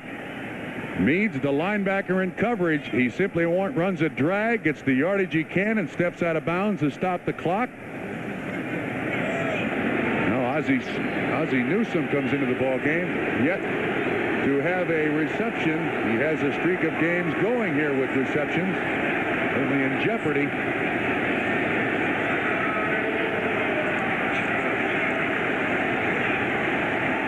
At the 6, second down and goal from there as the Oilers are going to be coming on a blitz. Here it comes, full force. The Browns pick it up nicely, and Strock throws. It's incomplete in the end zone. And that brings up third down and goal for Cleveland with, as you see, 24 seconds to play in the first half. Now, Donnie, here I think is the problem where Don Strock really has, not knowing this offense that well. He's been here 12 weeks. And when you have only been with an offense for 12 weeks, you get locked on to the primary side of the field. You're not really sure what the other side of the field is doing. Strock was in Miami for 14 years, and in some instances, he must translate Cleveland plays into Miami plays in order to put his mind right as to where the priorities lie. Probably not an easy thing to do with 80,000 people screaming and the Oiler defense coming at you. Third down and goal.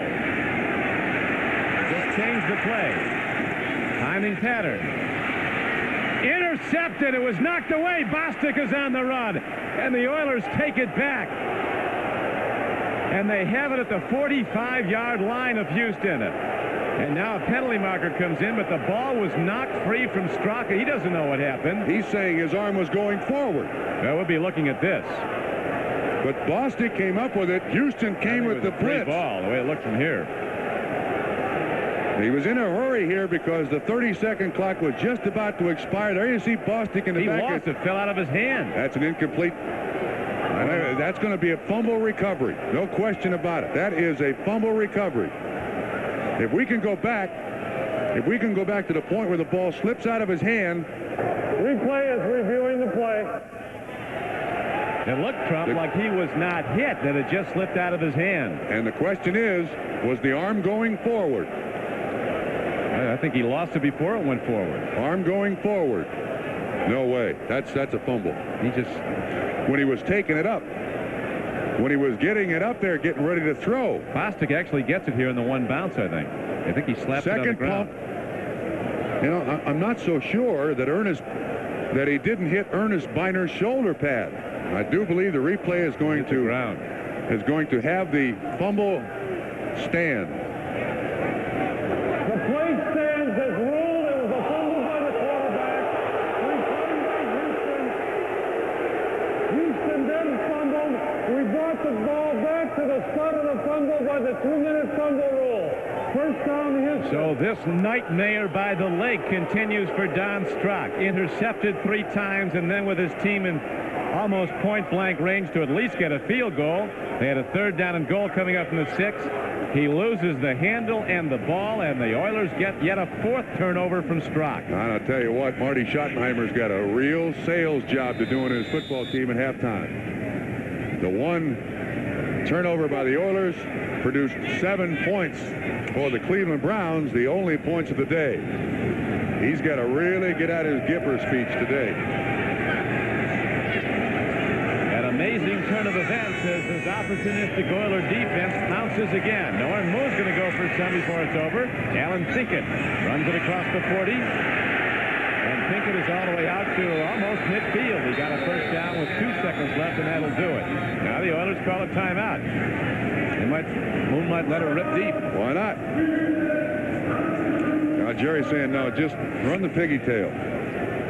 Snap the ball and get it down, and let's win at halftime. Take our winnings to the locker room. A 16-7 lead, which was almost a 16-14 lead. NFL Live coming up at halftime.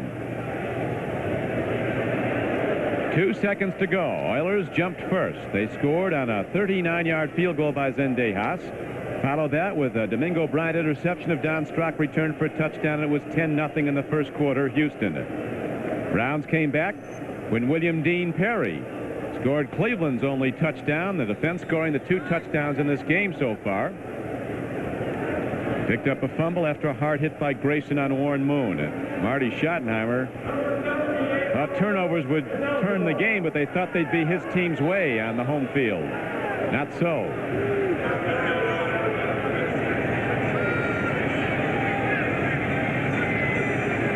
Warren Moon, who quarterbacked brilliantly in the first half of the Houston Oilers, downs the ball and runs out the clock. NFL Live halftime activities will continue in a moment. We'll be right back. Has come to Cleveland this day with a vengeance, but the Cleveland Browns are the home team and having trouble functioning in it as they've had all those turnovers. Marty Schottenheimer said before the game that he thought it would turn on emotion, but really the mistakes of Strock throwing the ball have taken the emotion out of the crowd and maybe out of his team largely. Don, you're right. I think the Cleveland Browns were very, very impressed with the performance of Don Strock last Monday night down in Miami. And I think they felt that coming into today that he had some magic to him. But the Houston Oilers in the first half did a great job of disguising coverages. He threw 3 interceptions right into coverage, and then the 4th fumble, the 4th turnover was that fumble. It was not really his fault, but I think if Marty Schottenheimer's got a Gipper speech, he used it just a few minutes ago. All of that. He had summoned George on that. Yes. I mean, anything that you can possibly imagine to encourage this team, because they are still within striking distance with all of the problems they had, and they're still in the game. But again, I've preached so many times when we're doing these games that the opening drive of a game or a half is so important. And now I think Cleveland's on the field defensively first. They need a turnover right now. I tell you, Houston's done a great job. They lost one that led to a touchdown, but Warren Moon has been absolutely superb today. You can't overestimate his value in the final outcome of this game. He's been tremendous. And Don, when you consider that basically the Cleveland Browns game plan defensively has worked. Shut down the run, make Warren Moon throw the ball. He's done it, and he's thrown like he's playing down in the Astrodome. The weather has been no particular problem. The only problem that he had was an assignment mistake by someone that allowed Dave Grayson, a linebacker, hit him right in the chest. He's played spectacularly in the first half. Well, as we were mentioning earlier, he's been in days a lot worse than this in Edmonton. He's a Los Angelino from Hamilton High School in Los Angeles. Don Strock, who spent 14 years in Miami, that's a fond and distant thought in his mind right now. Miami, Florida. Yeah, and Don, I got to tell you, this has nothing to do with the weather. It is simply misreads by Don Strock, in my estimation, that have produced these 3 interceptions that he's thrown in the first half. The Houston Oilers have done a great job of confusing exactly what he's looking at. Strock's thrown it right to open men. This kickoff is sponsored by Budweiser, the king of beers. And kicking off his bar, he drills it downfield. It's picked up by an upback. Alan Pinkett leads his way across the 20 and out to the 26-yard line. So as the winds blow and the snow falls at Cleveland, the Oilers send out their offense, which helped build a 16-7 first half lead. Now, the #1 priority for the Houston Oilers here is in the early stages of this second half, protect the football. And for the Cleveland Browns, think turnover. They've got to start taking some chances defensively to get the ball and get the ball in a hurry.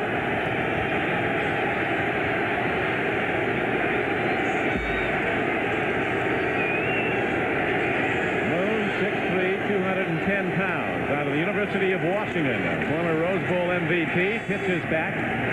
Running hard is Mike Rozier. Not a lot of footing or yards on that carry as on a first down. Rozier gets close to the 27-yard line. Dave Grayson was on the stop along with Michael Dean Perry. Watch Clay Matthews, the Pro Bowl linebacker. This is one of his greatest strengths, running down plays or being there to assist on the tackle from behind.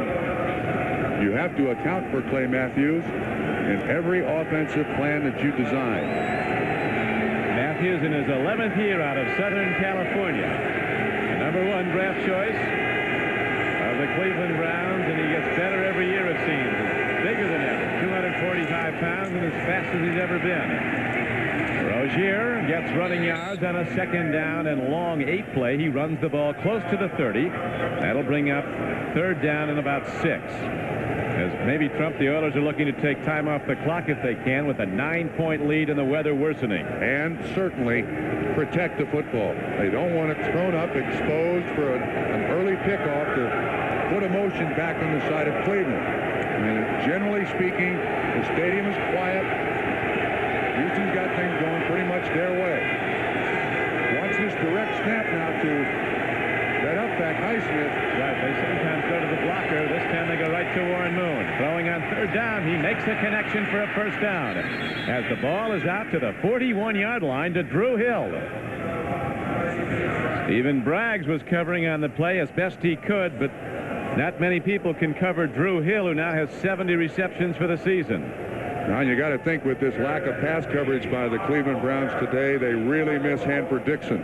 Generally speaking, this is a very, very tough defensive backfield. Lots of man-to-man coverage, but I've seen an awful lot of zone today. I don't think Cleveland really likes to play zone. They prefer that man-to-man. Houston's had receivers open all over the field. Frank Minifield said yesterday he thinks the defenders, particularly in bump and run like Cleveland plays, have the advantage because they can't stutter step the receivers without losing their footing. That has not been the case. First down, the give is to Alonzo Highsmith, who is a key player with Bernie Kosar of the Browns and that national championship team at Miami of Florida. We just featured Clay Matthews. How about little brother Bruce? Does a good job. That's called a double and rub. You help on the nose tackle, 79 Golick, bounce off, and get a little block on Junkin. Darrell Sims, Bob Golick, and Carl Hairston across the defensive front of Cleveland. Warren Moon sets his team now. Second down and 7.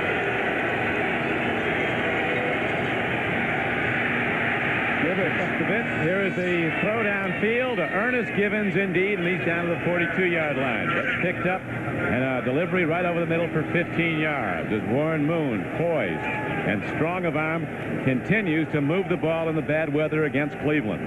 On whatever the Miami Dolphins did to this Cleveland Browns pass defense last Monday night in Miami, I think the Houston Oilers have taken a page from Don Shula's playbook. There are receivers open. There's time for the quarterback to throw. And Warren Moon's had no problems finding those guys. Hill and Givens are small but so quick, running those crossing patterns. They just start away from the coverage, and Moon is right there. Now they go back to the run, and Rozier powers his way on a first down carry inside the Cleveland 40-yard line and down to the 38. Tackle on the play made by Michael Dean Perry and by Bob Golick. One of the things that you can certainly pick out is this offensive line of the Houston Oilers really controlling this line of scrimmage. And this time Bruce Matthews does an excellent job with a little help from Steinkühler. Michael Dean Perry, 92. Doesn't quite finish the block, but gets him off the line of scrimmage, and Rozier picks up needed yards.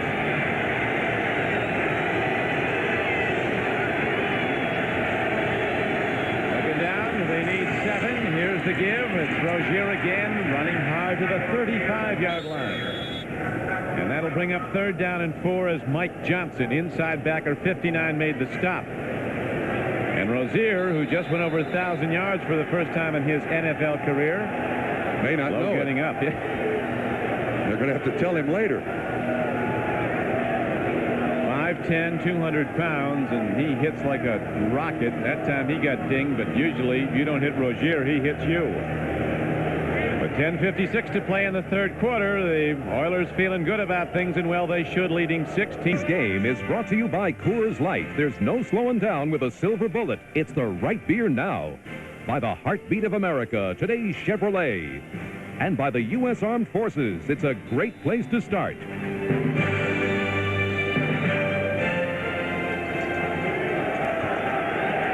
Don Cookie with Bob Trumpy at Cleveland Stadium.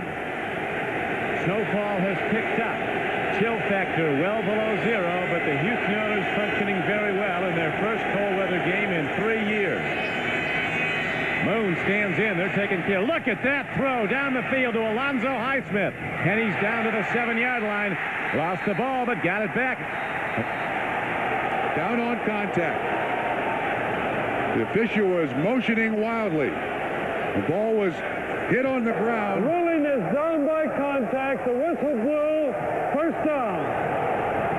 What a beautiful throw, and on the dead run, Highsmith takes it. Felix Wright makes the hit. The ground cannot cause a fumble. And when he hits, the ball pops loose. Warren Moon, look here. Highsmith is about the 3rd receiver in the progression. You see, flat-footed, he throws it there late. Mike Johnson, 59 in coverage. This has been one of their best performances of the season. 2 weeks in a row now. Last week against Cincinnati, today against Cleveland. 28-yard gain. Throw off the hands of his intended receiver, Drew Hill, on a slant goalpost pattern. The ball comes in low and incomplete. That'll bring up 3rd down. 2nd down from the 7-yard line. Moon's completed 12 passes on the day, and 7 have been to the wide receivers and 5 have been to the running backs. That last one to Highsmith, a beautiful job by Warren Moon. Waited, looked around. Now the 10th play of this drive, the opening drive of the 2nd half. I'm telling you, the Houston Oilers are playing the best football of any team in the AFC at this point, going into the playoffs. This is a sensational performance by Houston. To be like a good point guard in basketball and disperse the ball to everybody. He's been doing that today. This time a pitchback to Alan Pinkett is shut down. Mike Junkin, number 54, came in to make the pop. This Houston offense has taken the emotion out of the defense. The Giants are a wild card team in the National Conference, even if they lose, but they would not win the division if Philadelphia continues and beats Dallas today.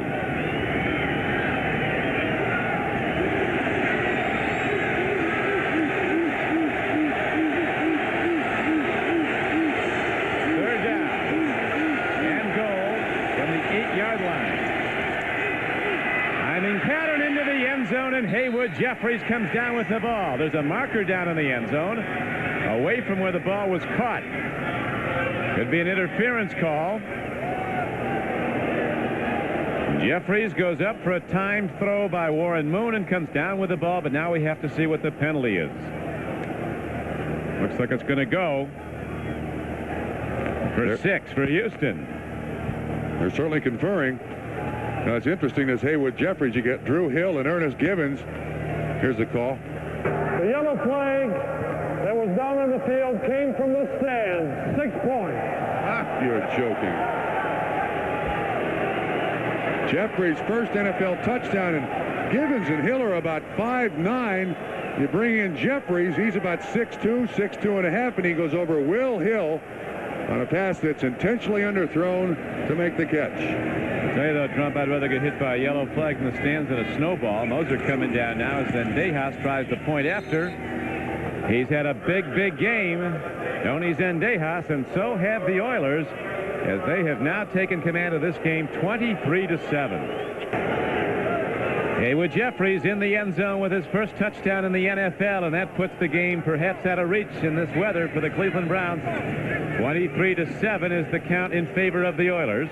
And the way things are developing today, the Buffalo Bills have now extended their lead over the Colts to 14-3 in the fourth quarter.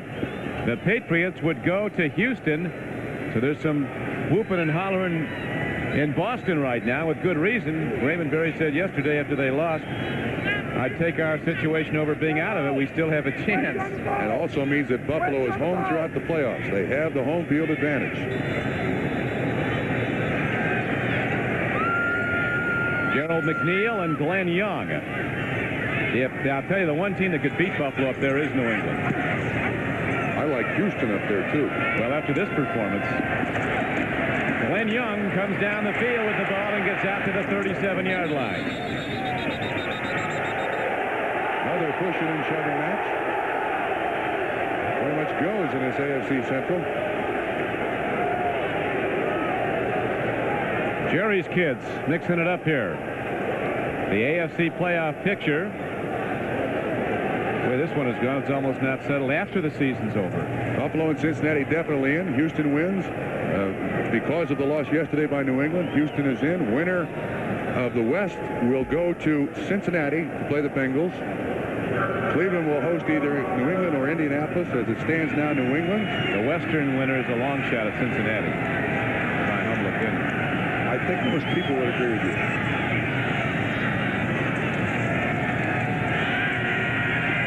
Go downfield and making the reception very nicely as he dances out of bounds is Webster Slaughter at the 49-yard line. 14-yard gain on the play. Don Strock trying to rally his team.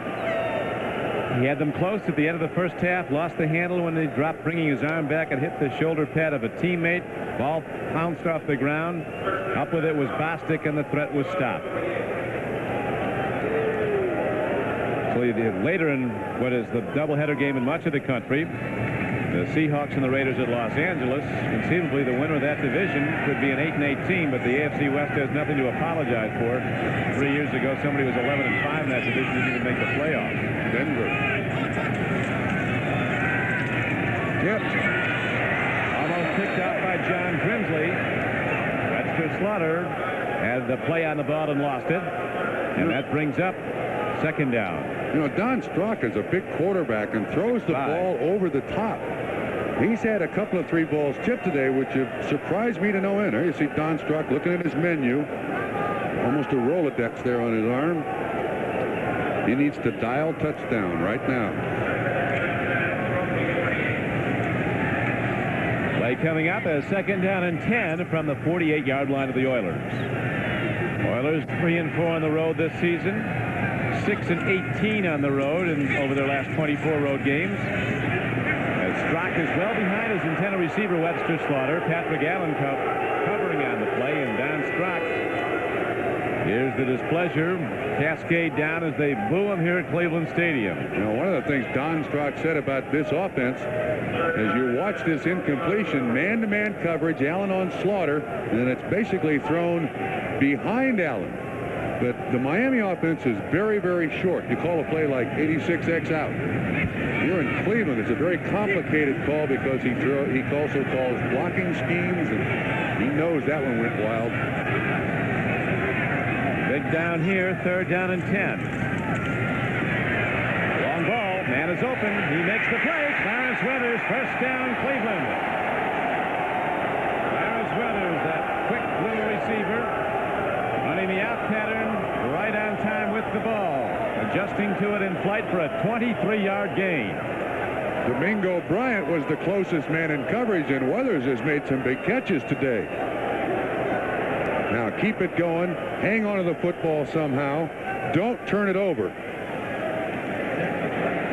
That's zone coverage by Houston, which I think you're going to see a great deal of for the rest of the game. But there's going to be some holes there for Don Strock to find if he can throw it accurately. Oilers closing in on home field in the wild card. They are 7-1 at the Dome this year at the Astrodome as Ernest Biner runs for the Browns on first down, and Johnny Meads knocks him down. The Giants conceivably could be out of the playoffs today. If the Rams beat the 49ers tonight and the Eagles win, the Giants are out.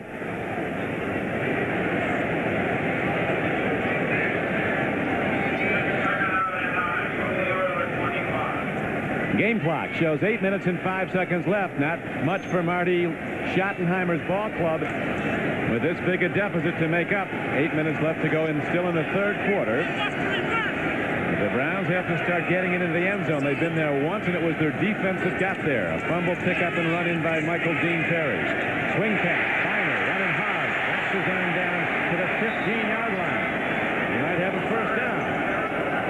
If not, he'll be inches away on a second down play. Feiner came into this ball game as the Cleveland Browns' leading receiver. He has not had many catches today. In fact, that's his first.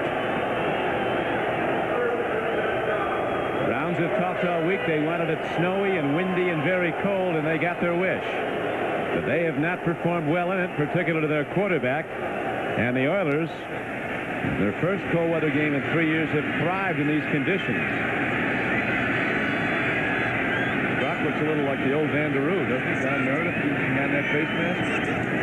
He's got a can that's 5 layers deep. Throwing a strike downfield. Ozzie Newsome.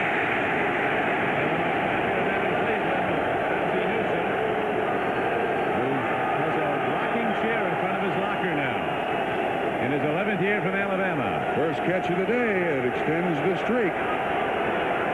He's made a lot of huge ones. Future Hall of Famer Ozzie Newsome of the Browns. Well, the fans finally have something to cheer about now. They got to get this ball in the end zone for 7 points. And then you start onside kicks and blocking punts. Well, we're still third quarter, though. Sure. But they haven't stopped Houston yet in the second hit. Ernest Feiner's in. It's first and goal from the 3-yard line. Tim Manoa in there too, Don. Swing pass, Feiner. He's going in. Touchdown, Cleveland. Nobody laid a glove on it.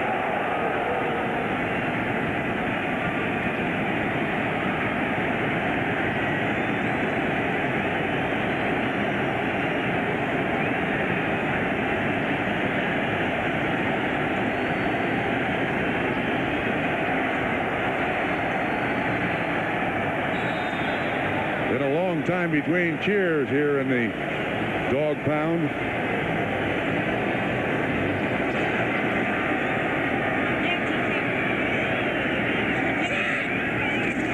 Matt Farr, who kicked for a Super Bowl winner in Pittsburgh, puts one up and through for the Browns. And they're not gone yet. Down 23-14 with 6:06 to play in the third quarter.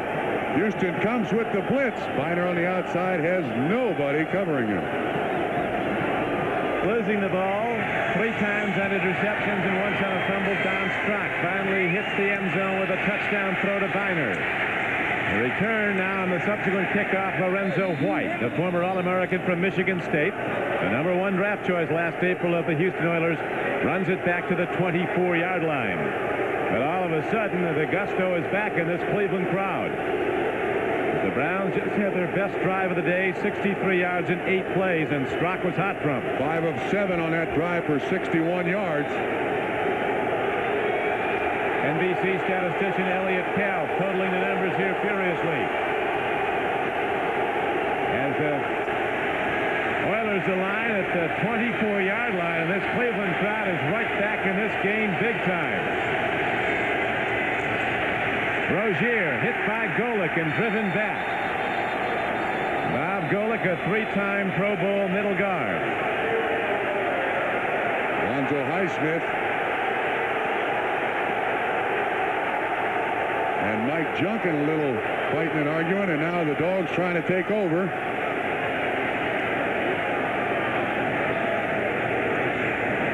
Rozier. Started out as a linebacker. He said his de-evolution took him to nose tackle. By the way, in case you're wondering, Mr.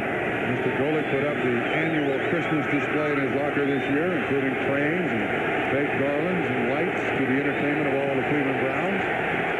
Become a Cleveland tradition here. It has. 5:25 to go, third quarter. Oilers with the ball, second down and 10. They lead by 9. Throw and a catch to Givens, and he's away from the defender. And look at Ernest Givens go as he's all the way out to the 49-yard line of Cleveland. What a player. 25-yard gain, and the Oilers strike when they needed it badly. Golick on Pennison, the nose tackle there, tries to put pressure. His feet slide underneath him. And Minifield misses the tackle. The pass defense of the Cleveland Browns. Felix Wright finally got him. Has not worked today. These fast, little, quick wide receivers of the Houston Oilers out quick the defensive backs of the Cleveland Browns. Time and time again, they've gotten Houston out of trouble. Givens with 58 catches this season. Moon throws another strike. Once again, Ernest Givens is unstoppable in the secondary of the Cleveland Browns. A second-round draft choice from Louisville. He's 5'9", 175. Extraordinary athletic ability. Oilers talk about how he can dunk a basketball. Told me one day he can do anything Spud Webb can do. He was a top baseball prospect till he hooked up against Dwight Gooden of the Mets in a high school championship game in his native Florida. Dwight paid him about 4 times. I don't think Spud Webb wants to play on a day like this outdoors. Givens now has 100 yards receiving.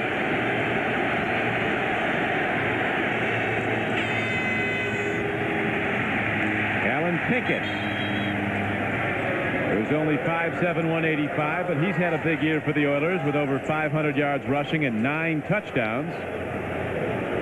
At Giant Stadium, the Giants have begun a rally. They're now down 20-14 in the fourth quarter against the Jets. The Giants could go either to a divisional championship with a win or conceivably to out of the playoffs with a loss, depending what the Rams do tonight. Giants are the away team in that game, aren't they? They only got 500 tickets in their home park. But the Jets also play their home games at Giant Stadium, and it was a Jet home game.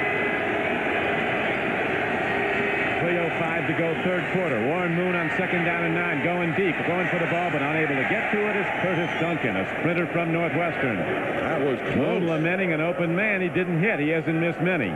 He beat Frank Minifield. Mike Gallagher, the young cameraman from Erie, Pennsylvania, at St. Vincent's Hospital here in Cleveland, we're happy to report is fine. Only shaken up when those 2 players crashed into him in the end zone. So Mike Gallagher's friends and family in Erie, he's ready to come back. Maybe next week. I think he's going to shoot again today. Another big down here. It's been Givens all day long for Houston. Blitz. They're down at 9. Long ball. Duncan goes for it, and Duncan loses it in the 50 inside the 15-yard line. Frank Minifield was covering 31. Felix Wright having a great year at safety for the Browns. He's been in just about every coverage they have. Well, Don, you know what? Duncan got behind Frank Minifield. Probably their best coverage cornerback. That's twice he's beaten him deep. Moon was kind of thrown off a back foot against the all-out blitz. He just triggered it as far as he could before it got to him. Now Greg Montgomery, the rookie from Michigan State, into punt for only the second time today. The Ice Cube, Gerald McNeil is back as Montgomery will try to place it out of bounds. 2:55 to play in the third quarter. Houston 23, Cleveland 14. Browns have to win to go to the playoffs. On the run, Gerald McNeil at 145 pounds. Takes on the big people and gets the ball to the 21-yard line. So Don Strock, who finally got hot on this cold day, the last drive, will be back on the field when we return to Cleveland. With Bob Trumpy, this is Don Crickey back at Cleveland Stadium. Look at the rushing yards. Not much happening on the ground, but elsewhere there's been big plays. The Oilers have been held at 30 yards and, 20 carries. Those are unbelievable numbers. But Houston leads the game 23-14. You would certainly think on a day with this kind of weather and this kind of field that rushing would be the big deal. It has not been a factor today. A long way to go. 2:47 remaining in the third quarter. Cleveland went 63 yards the last possession for its first touchdown from the offense. Timing pattern. He's open. Dan is there on the run. Flying down the field is Webster Slaughter. He's across midfield and out of bounds inside the 45-yard line of Houston. 32-yard gain. Patrick Allen slipped and fell. Watch what happens. Allen 29. Webster Slaughter. Oh, Allen guesses wrong. And then you see him slip. Don Strock puts it right on the money. Richard Johnson finally makes the tackle. 32-yard pickup. This is well thrown. I don't know if they gave Don Strock a dose of sunshine, some vitamin C or something. All of a sudden, he's a lot better quarterback than he was in the first half. Development at Indianapolis. The Colts have just scored, and with 5:40 to go, they're back to within a 14-10 count of the Bills. Fontenot turns the corner and cuts upfield, where he's driven down at the 43-yard line. A first down carry, good for a gain of maybe 4 yards, as Al Smith made the stop for Houston. A reminder to our viewers that we will be selecting the Budweiser Most Valuable Player for today's game at the conclusion of the game. 2:20 to play in the third quarter.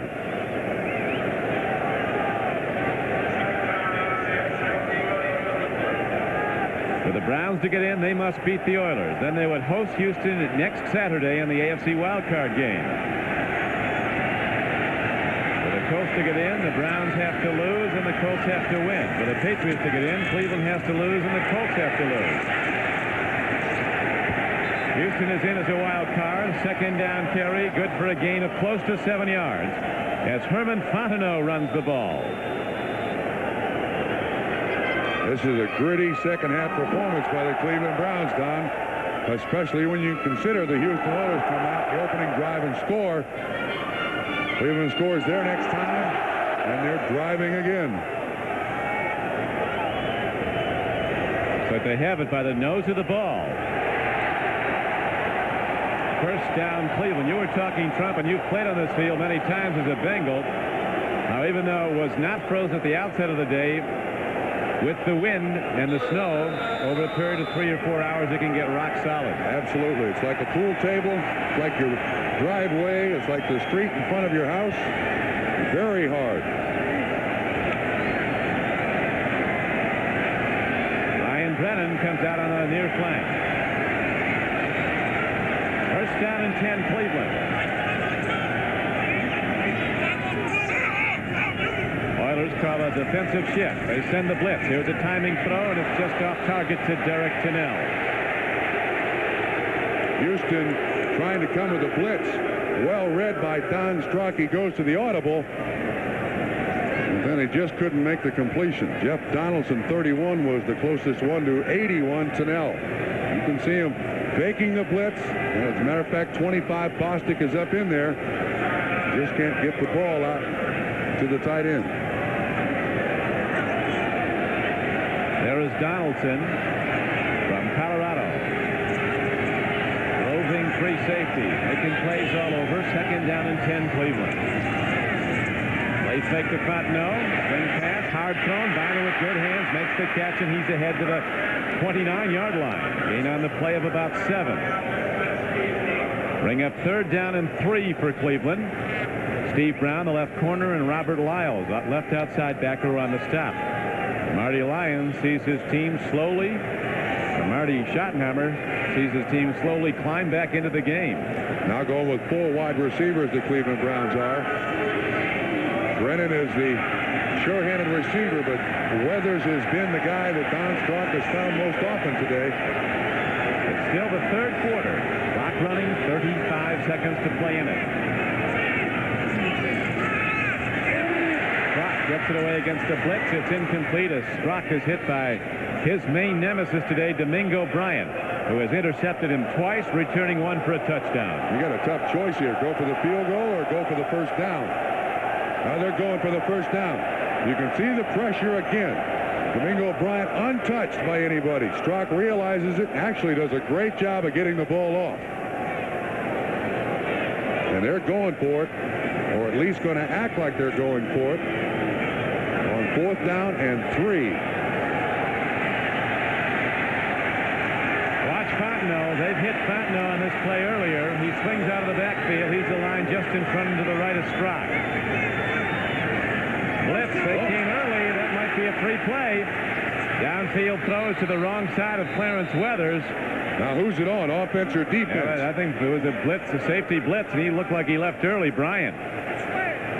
If it was a defensive foul, it'll be a first down for the Browns on the 5 yards. It was a 4th and 4 play. That's the call. Wait a minute. Okay, I was going to say the Cleveland Browns players were indicating against Houston, but it does go against the Oilers. You do need that striped shirt to say it also. Yes, you do. That's when it counts. Offside. Defense, 5 yards, first down. An unnamed defensive player. We think Johnny Meads, the outside linebacker, coming on the blitz. I'll tell you, it's news when Johnny Meads doesn't blitz. He blitzes almost every down.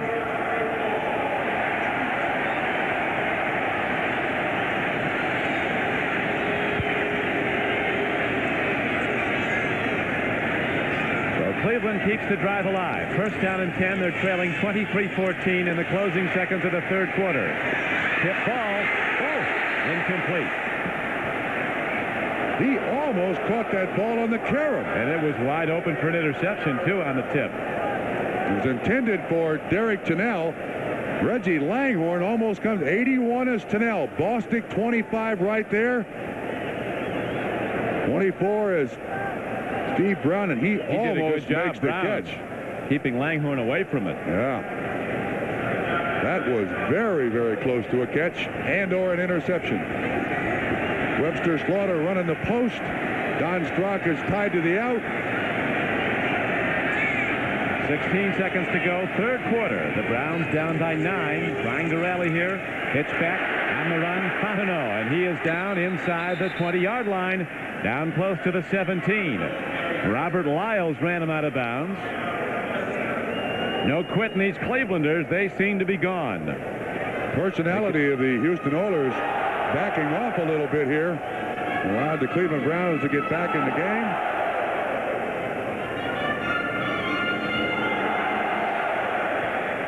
Pittsburgh closing out big against Miami. Don, this is third down and 6 here, but this is definitely a tough choice if they don't make this third down for Schottenheimer. Do you go for it, or do you put Matt Barr in there for the field goal attempt? 4 wide receivers in the game. Third down and 6. Here's a throw. A catch. It's taken in nicely by Webster Slaughter. That's enough and he for is first close down. enough. He appears to have the first down. So in the concluding play of the third quarter, the Cleveland Browns drive on in what could be the start of an historic comeback in Cleveland. At the end of the third quarter, the score, Houston 23, Cleveland 14. We'll be right back after these messages from your local station. 3-14, Houston, but the Browns are challenging as we're set to open the fourth quarter. Don Cricket with Bob Trump. I don't think Trump we're losing any viewers in the hub of the universe, Boston, Mass. Where Coach Raymond Berry and his lads are standing by. I have a feeling that they are remotely interested in the outcome of this football game. Cleveland just surpassed Houston in total yards, 255 to 252, driving again. Don Strock now goes to the open end of the field. End up to Biner. Both arms on the ball as those Oilers come a hitting, trying to knock it free. They have 4 takeaways from Cleveland today. 3 interceptions and a fumble. Look how the Browns have caught up in time of possession. A big factor, the 4 turnovers. 3 interceptions and a fumble. Oilers scored the first time they came out in the second half. Cleveland responded with a score. Cleveland shut down Houston. Now Cleveland about to go in. Not yet, though, against this Oiler defense. And here is Biner again as they completely shut it down. Don, it looks to me like they're playing for the field goal here. Bird is down and hurt. William Fuller appears to be down. And that's Bird, the nose tackle, who's down. And Fuller's also down. 2 Oilers are down. There's William Fuller, defensive end from North Carolina. It's been a rough and cold day in Cleveland, and it continues. Today's game is brought to you by the new generation of Oldsmobile. Step into the future now at your Oldsmobile dealer. By Michelob Dry, 1 taste and you'll drink it dry. And by Remington, your grooming expert.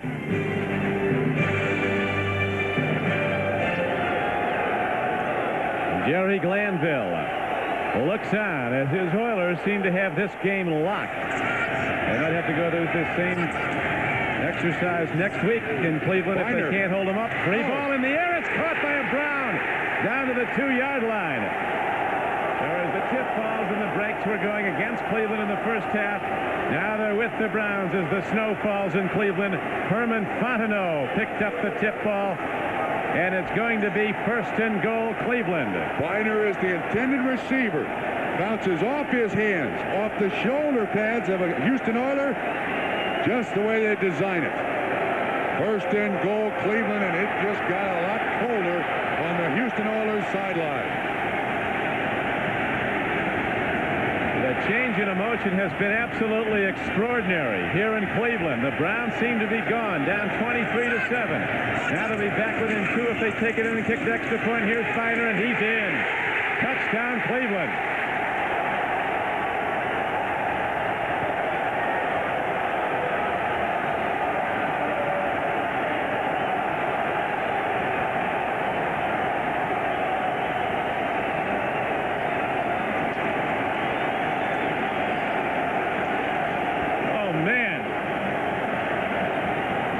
Extraordinary job of blocking along the line of scrimmage. Fontenot puts Patrick Allen on his, Steve Brown on his rear end. Biner up through there. That's 2 drives in the second half, 2 touchdowns, Cleveland.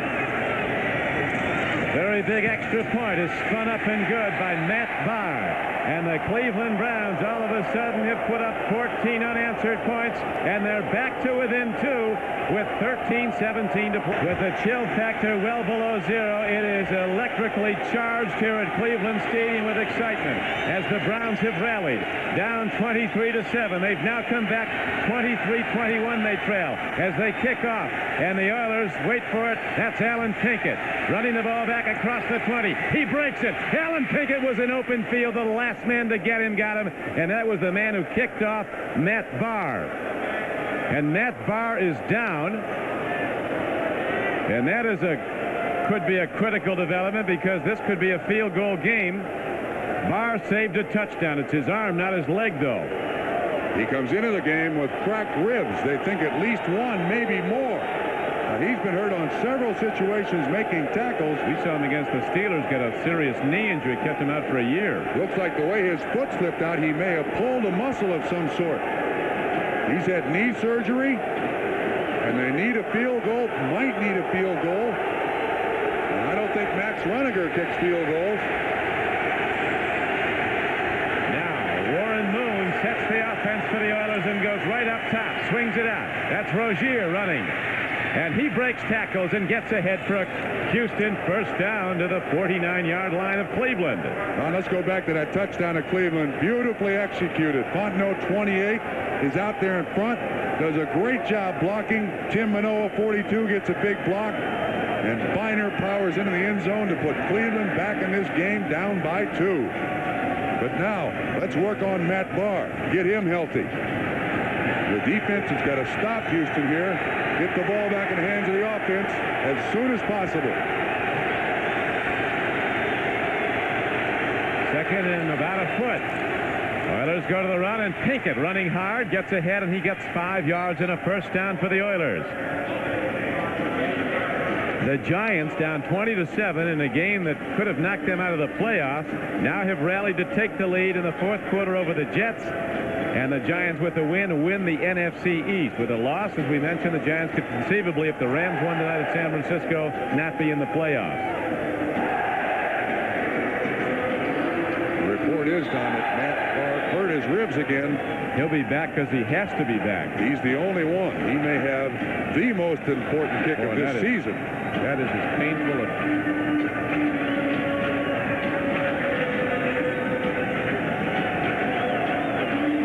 The Oilers now. They had a lot of offense in the first half throwing the ball, and they've gone right back to it. Warren Moon, again, executing well as we have an official timeout on the field. It appears the referee is coming over to talk to the replay official upstairs. Or question somebody about the clock. They're huddling there about the 47-yard line. Glanville has seen his team let this game emotionally slip out of their hands. Glanville, when he was a kid, told me today he snuck into the 57 Cleveland-Detroit Lions game at Tiger Stadium. NFL championship game. Here. In 57 it was in Detroit. In 56 he came here. Yeah, there's no 30-second clock. Cleveland and Detroit won that day 56-7. He grew up a Detroit fan. He's from a little town called Perrysburg, Ohio. It was near Toledo. Yeah, near Toledo. He was a Detroit Lions fan. Never forgot Bobby Lane threw a touchdown and a fake field goal to open the scoring. Here's a swing pass. Alan Pinkett. And he darts for the 12th man and gets out of bounds. On a first down play, he got only 2. And now, while we have a moment, let's go to NFL Live in New York. Here's Bob Costas. Bob? All right, hoping for a Cleveland loss, the Colts have rallied, trying to do their part on this 7-yard scoring pass from Hogaboom to Bentley. Hogaboom playing in place of the injured Chris Chandler. Following the extra point, they take the lead on the Bills, 17-14 in the 4th. Things are changing every moment. Unbelievable close. The curtain comes down this regular season. It's probably the most dramatic ending. So many games meaning so much. And here is a throw, and it's lost by Givens. And he is straightened out. Brian Washington knocks him down. Shortly, those of you in Kansas City and Seattle will be leaving us. We'll keep you informed of the game through the rest of the afternoon on NFL Live. That ball thrown high. Givens really took a shot. You see Givens get it down, get it down. Warren Moon's numbers on a day like today, absolutely remarkable. No turnovers by Warren Moon. He got that one fumble, and it was not his fault, not thrown an interception. No interceptions, I said. Yeah, he fumbled when he was hit on that free blitz shot Dave Grayson put on him. 11:27 to play. 3rd down and 7. Here's a throw. And is it caught? It is. What a play by Givens. A sensational play by Ernest Givens, who caught it knee-high against 2 defenders, and he gets Houston a first down. There's a flag go against Houston. Might be a holding call against the Oilers. It's an illegal motion that brings the play back. So instead of a first down, it'll be 3rd down and about 13. Illegal formation, number 77 offense, not up on the line of scrimmage. 5 yards, still 3rd down. Now, Bruce Davis, you see offensive tackles a lot of times nowadays. They sit up in the 2-point, and your shoulders must be lined up down the line of scrimmage. Davis, knowing the importance of pass protection in this particular drive, off the line of scrimmage too much. Davis is the biggest Oiler. He weighs 333 pounds. Jerry Glanville said he was going to change his number to 747 if he got any bigger.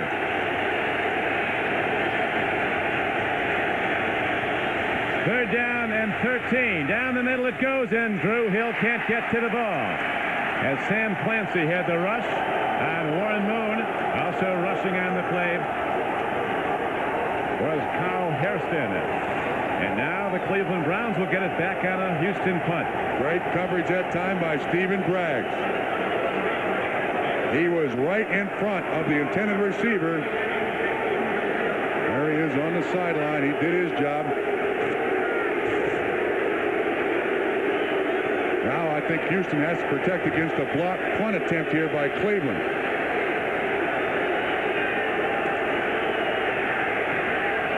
Long hit downfield.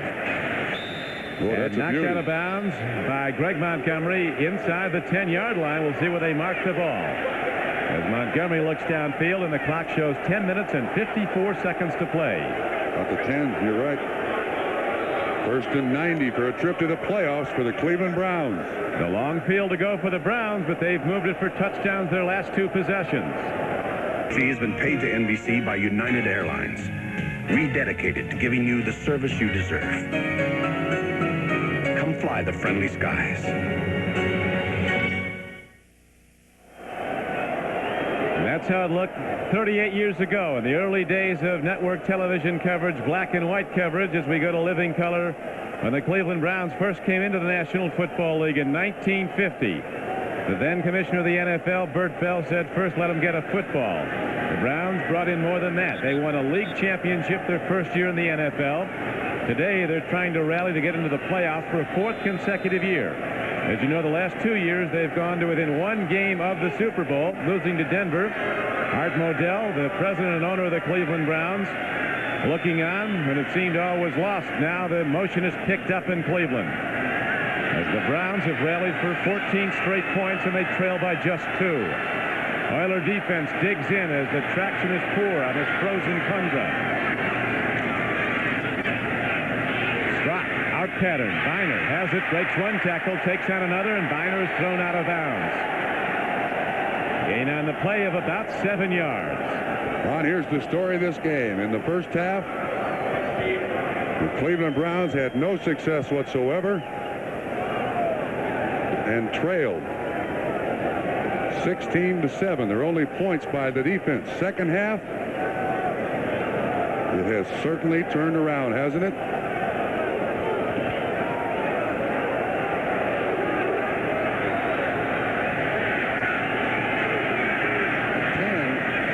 Stand out there in the snow, doesn't it? Hand off with the ball. Fontenot protecting it, and the Oilers come gang tackling, trying to punch it free. Doug Smith, big 99, a 295-pound nose tackle, was the first to make the hit. He was out here yesterday in a pair of shorts throwing snowballs. Indianapolis rallies to take a 3-point lead on the Bills. It could all be for naught if Cleveland came back to win this game. Colts need the Cleveland Browns to lose to get in. So do the Patriots.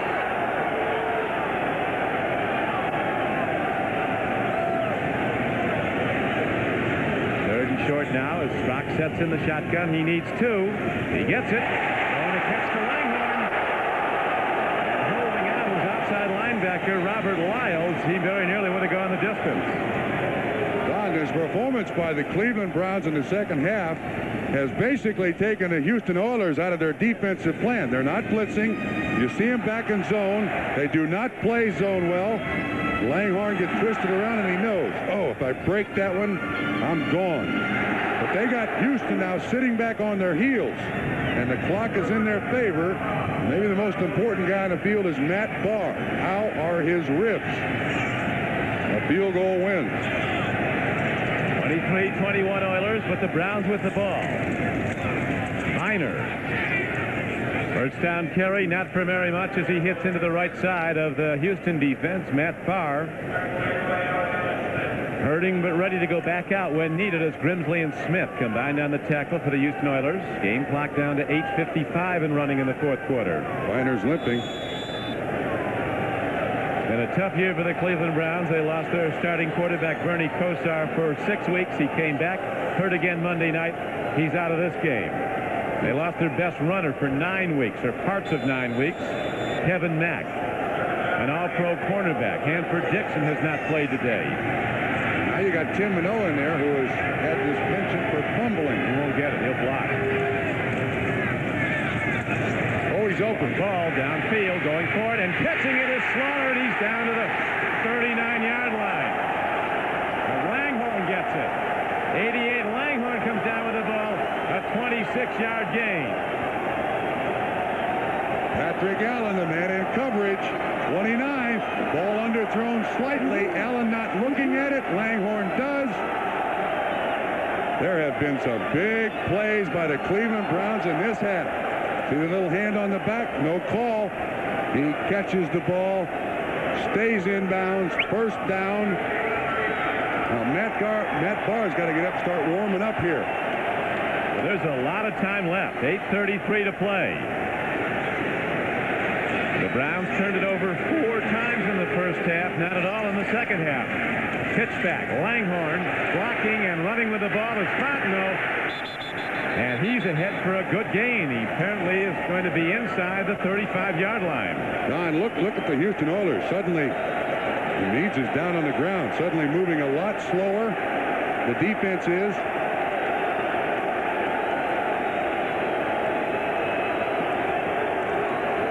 See, it's not his knee. Johnny Meads missed a year and a half with a reconstructed knee and has played terrifically since as they dust off the yard marker. That's an optimistic Cleveland Municipal Stadium employee. He is dusting off the goal line. To inform the fans watching once again, if Cleveland wins, they do it again here next week. Doubleheader day on NBC Sports. The Seahawks and the Raiders play at the Coliseum in Los Angeles. The winner wins the AFC West and goes to the playoffs. The loser is out. Also, as the second game, parts of the country will see Kansas City play the Chargers at San Diego. We'd also like to extend very best wishes and continued good health and success to the head of NBC Sports West Coast Operations Director, Phil Brown, who is retiring. Final scores: Philadelphia beat Dallas 23-7. The Jets have come back. O'Brien to Al Toon, and the Jets now lead the Giants 27-21 with 37 seconds to play.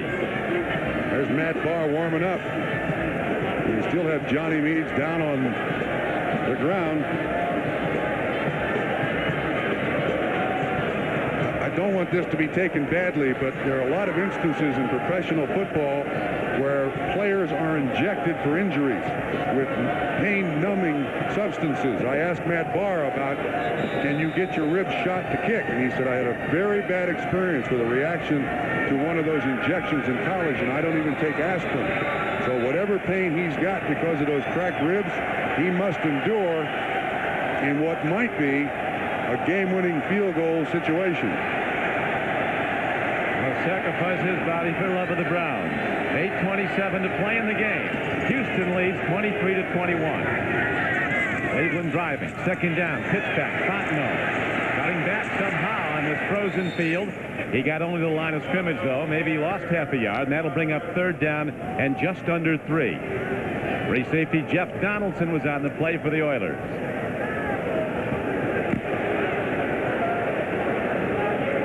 The clock runs down inside of 8 minutes as Coach Glanville looks on impassively, at least on the outside. Don, this is certainly two-down area here for Cleveland. 10, 20, they're at about the 32. This is definitely two-down area. Browns 8 of 14 on third down. 3rd and 2. He's going to throw. Manoa swings it out. Live ball very nearly picked up. Now here is a huge play. A huge play. John Grimsley tipped it. They've got to go for it.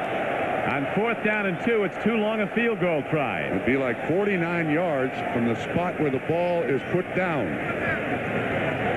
Well, last time they were in this situation, they drew Houston offside.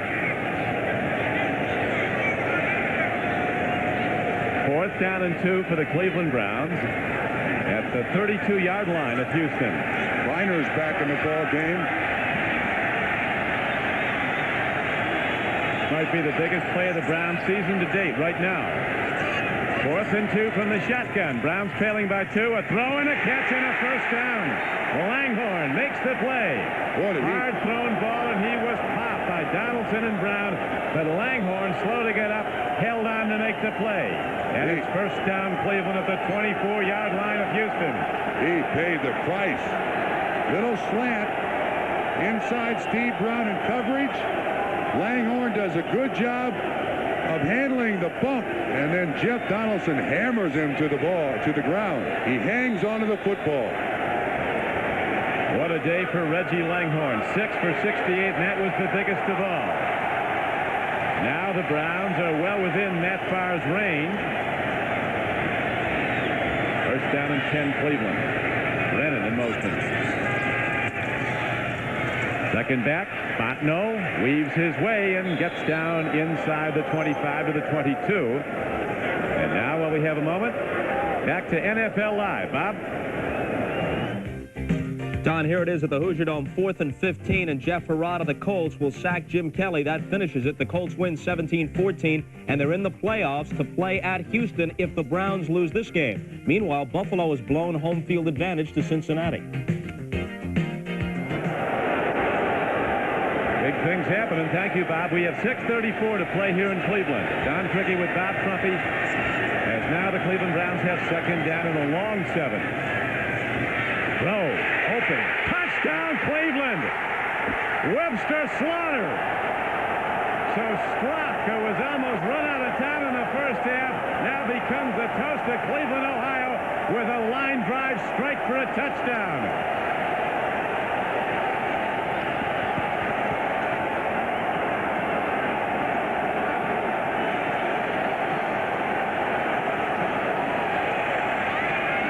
This from Pastoret is one of Cleveland's greatest comebacks ever.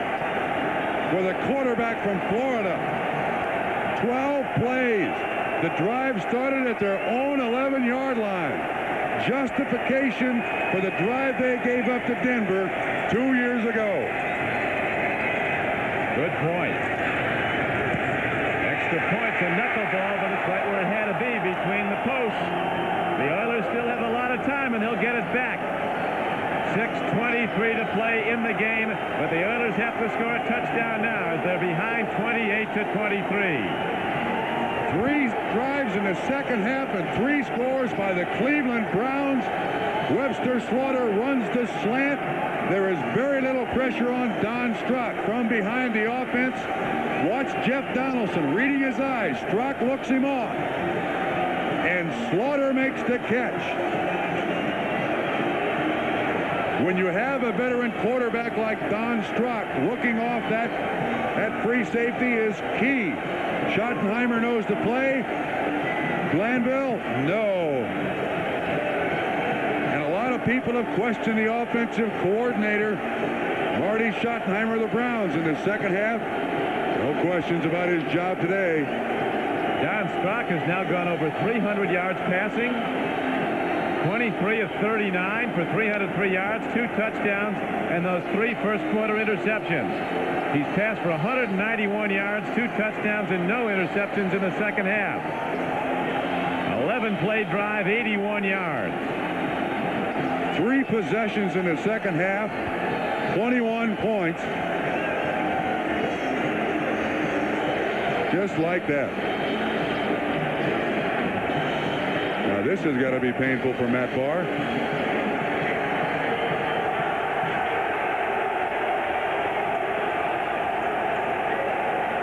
What a story. Don Strock. Right. Barr kicks off. On the 4th or 5th hop that is picked up, and on the run back, going straight ahead with the ball, looks like Highsmith took it back. Cleveland special teams come hitting hard. Spencer Tillman was on the play. What a change of emotion. It back, and Hill was given field position now just across the 25-yard line. What a change of emotion. Seattle and the Raiders competing for the AFC Western Division Championship at the Coliseum in Los Angeles next. On many of these NBC stations. We got a long way to go now in Cleveland, though. 6:15 still to be played as the Browns have come back with 21 straight points. Down 23-7. They lead 28-23.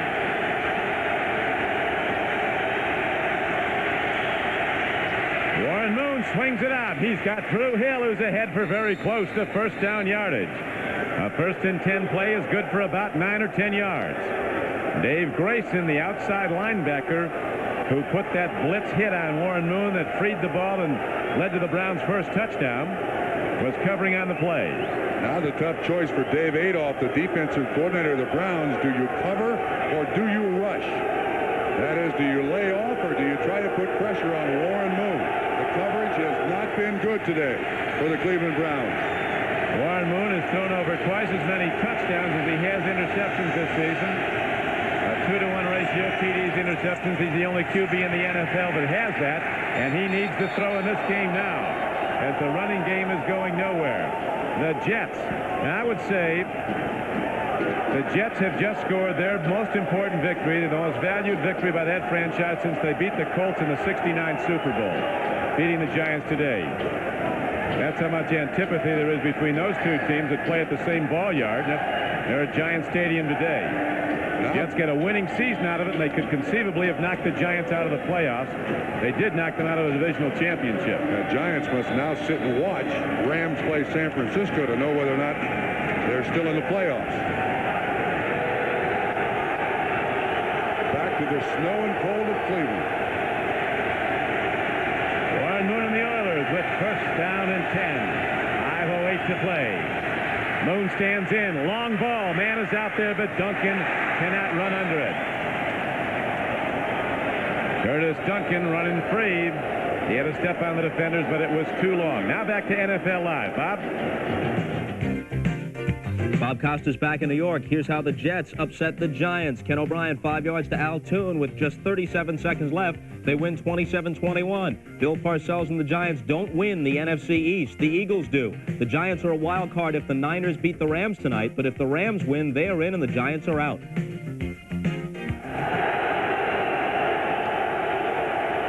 you, Bob. 5:03 to go here in Cleveland. The Oilers, who led by 16, are now down by 5. Here's a throw, and is it a catch? It is not at the 49-yard line. Hill made a diving play on the ball. Glanville and the Oilers are up against it now, but they are in the playoffs, Houston, before this game began, but they would have to come back here to Cleveland for the same scenario all over again. Matter of fact, he told the players, if you lose, you're going to spend the week here. He said, I can stand it. You guys can't. Obviously, he was joking.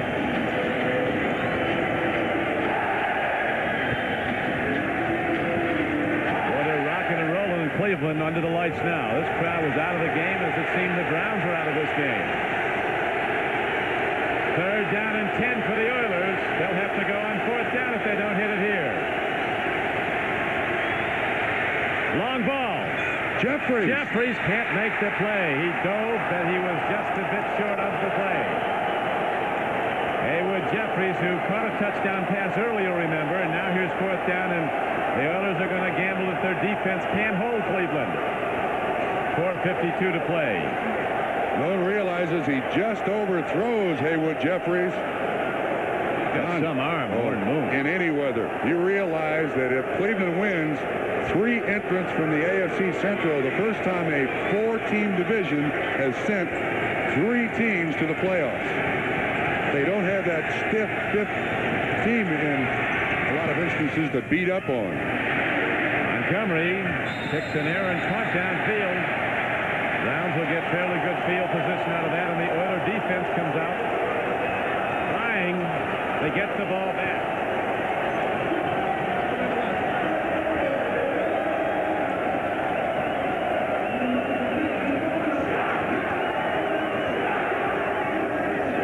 To 23, the Cleveland Browns lead it. If they can mount a drive here, they could put this game away and have home field in the wild card. And I think from what we said before probably holds true. This has to be one of their greatest comebacks in a storied franchise's history. Yes. Don, especially with the manner in which the Cleveland Browns have played in 1988.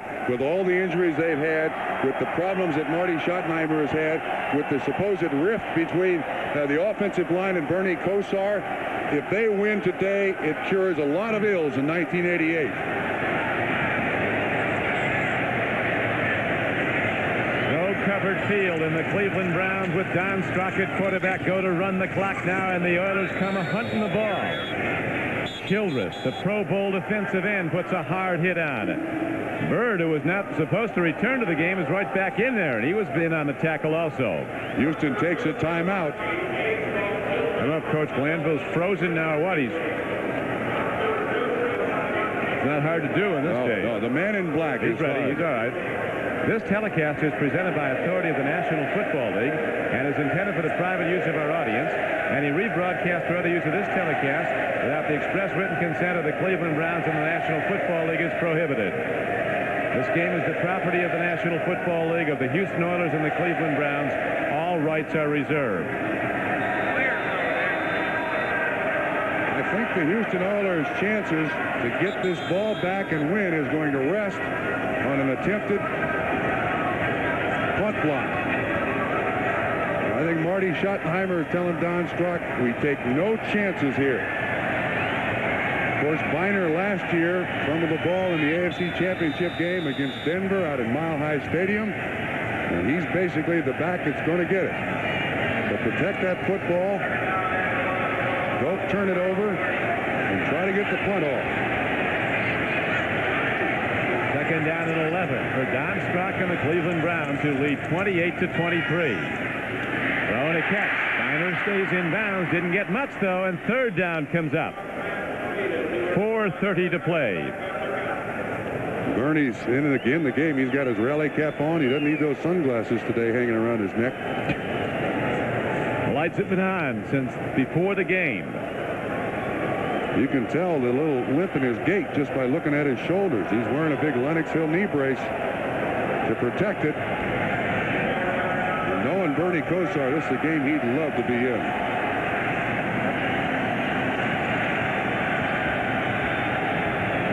You'd think Don Strock would have had to leave the stadium in this town with a police escort after throwing interceptions on the first 3 drives. Now he's come back to be the hero. Here's another strike by Strock. And again, he goes to Webster Slaughter. Their last combination, you remember, was in the end zone for the go-ahead touchdown. This is an unbelievable performance by Don Strock. 18 yards on the catch. And whatever he said to himself, or somebody said to him at halftime, he has done the job. 12 weeks here in Cleveland after 14 years in Miami.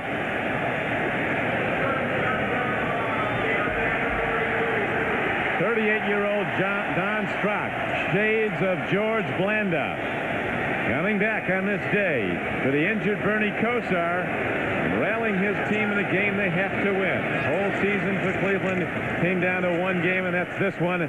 They have to win it to get in. And now we're going to go back to Bob Costas at NFL Live with another update. Bob?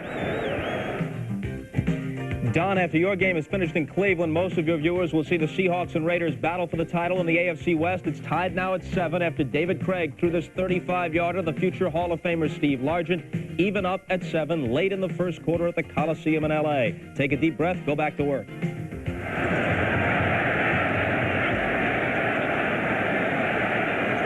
Thank you, Bob. Interesting development there, 7-7. The Raiders and the Seahawks playing for the AFC West title. Look at those numbers after those 3 interceptions in the first quarter. Penalty markers go down on a 2nd down and 8 play, and the game clock's down to 3 minutes remaining. Don, what makes it even more remarkable about Don Strock is his last start was in 1983. He's played 14 years and started a total of 20 games. And he had just that one start as a Cleveland Brown against the Eagles in October, and that was a win. You mentioned George Blanda. How about, does this remind you more of Earl Morrall? Well, he played behind Earl Morrall, believe it or not, at one time in his career. He was behind Bob Greasy, behind Earl Morrall, behind David Woodley, and behind, of course, Dan Marino, who credits Strock with his greatness, or a lot of it, getting good so fast. Look at those Oilers hits. Bostic comes up and sticks, and so does Grimsley, 59, and the Oilers now call for a timeout with 2:38 to play. 3rd down and 3 comes up. It is very cold on Houston's side of the ball right now. Very cold. Jerry Glanville's going to see his footprints in the snow next week here. They are going back to Houston for the week.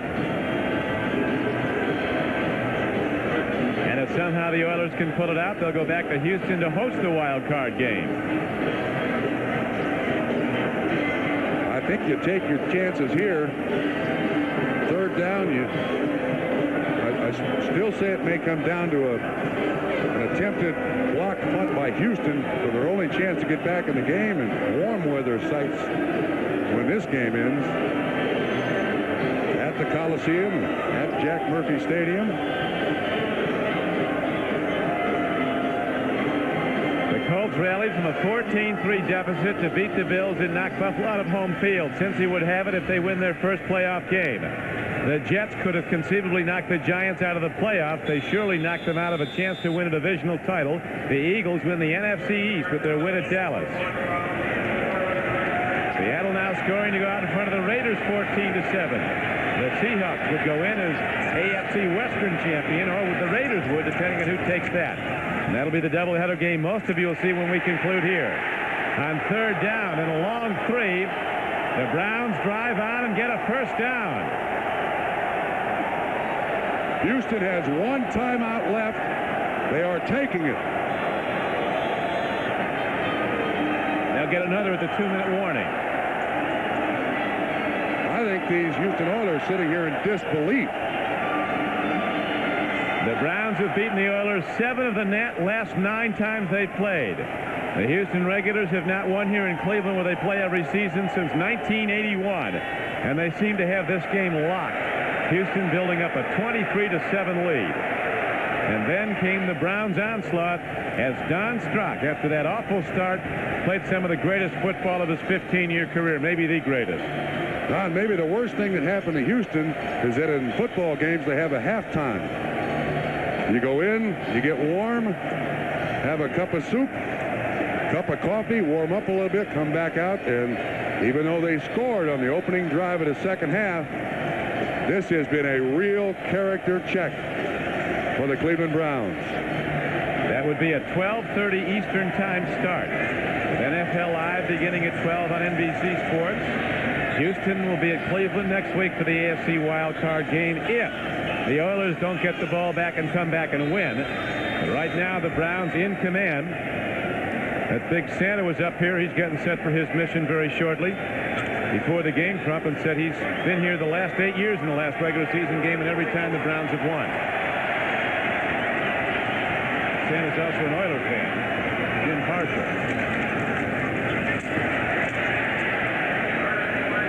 Al Smith makes the stop, as only now the 2-minute warning can stop the clock. The Oilers are out of timeouts. What a turnaround. What a comeback. Grab your thesaurus for this performance in the second half. All the adjectives you can lay in a row. 2 minutes to play. The Browns that far away from making the playoffs for a 4th straight year. And Don Strock is the toast of Cleveland. Without Trumpy, this is Don Criqui back at Cleveland Stadium, where the Browns have now won one of the great comebacks in their history. Down 23-7 in the game they had to win. They've rallied now for 21 unanswered points to lead the game 28-23 over Houston. And so it sets up the AFC wild card match. The next meeting will be the same as the last. Houston at Cleveland, unless somehow the Oilers are able to get the ball back and score a touchdown. 2 minutes to play. Houston's out of timeouts.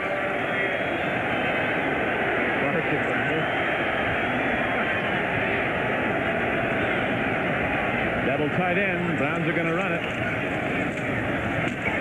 Fontenot gets the ball down on a second down carry for a loss of maybe a yard, but they're not concerned now with yardage as much as they are with using all the time they have. This is Don Strock day. Yeah, not for the Cleveland Browns, but for any team in the NFL to be as embarrassed as they were in the first half and then allow a score on the first drive of the second half and then come back to take a lead and be in a position to win this game. Unbelievable. He's got to be the most valuable player.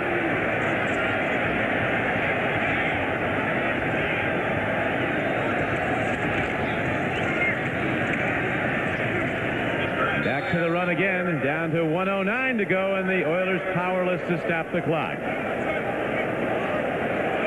Now it's time for the Most Valuable Player Award, sponsored by Budweiser. Today's MVP, Don Strock of the Cleveland Browns. Budweiser will make a contribution to the United Way on behalf of all the MVPs selected in today's games. The executive producer of NBC Sports is Michael Weissman. The coordinating producer and director of today's game, Ted Nathanson. The producer of today's game, Larry Cirillo. The coordinating producer of NFL Live is John J. Filippelli. NFL Live produced by Tommy Roy and Ricky Diamond, directed by Bucky Gunts. Technical directors Lenny Stucker and Dick Sansevier.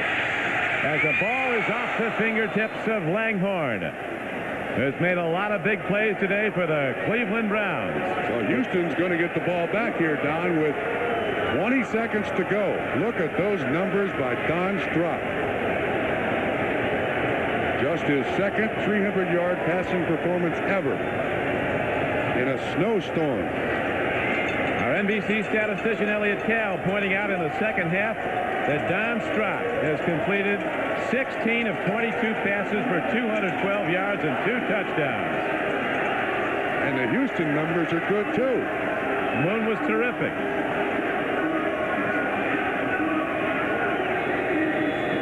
Now, of course, the Cleveland advantage here is they'll have defensive backs so deep because they need a touchdown to score. They'll give them the yardage in front.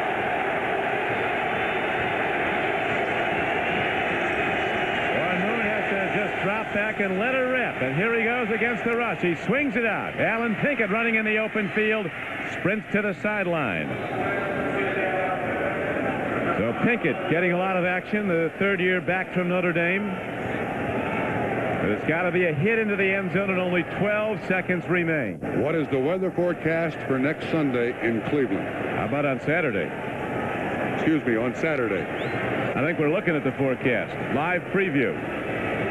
Coming up here once to play in this cold weather, Houston didn't care for. Coming up here twice. Not something they're interested in, but that's their fate. Maybe 2 plays left for the Oilers. No timeouts. Moon sidesteps. Fires. He makes a connection, but that could be it. 3, 2. The Oilers can't stop the clock. And the Cleveland Browns come back to win.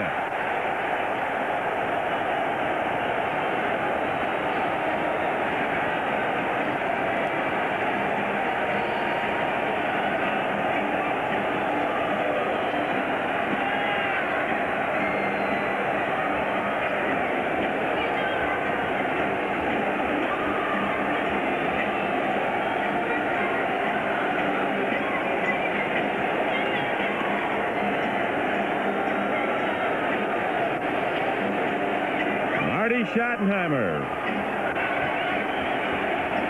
He said emotion would turn the game, but emotion was gone from his team after those 3 first-quarter interceptions of his QB, Don Strock. They'll be tough to beat next week.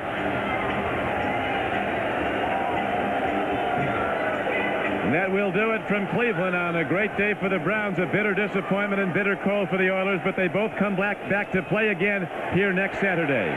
Now for Bob Trumpy, this is Don Crickey. The final score, the Cleveland Browns 28, the Houston Oilers 23. Now stay tuned for the second half of today's doubleheader. Either Seattle at the LA Raiders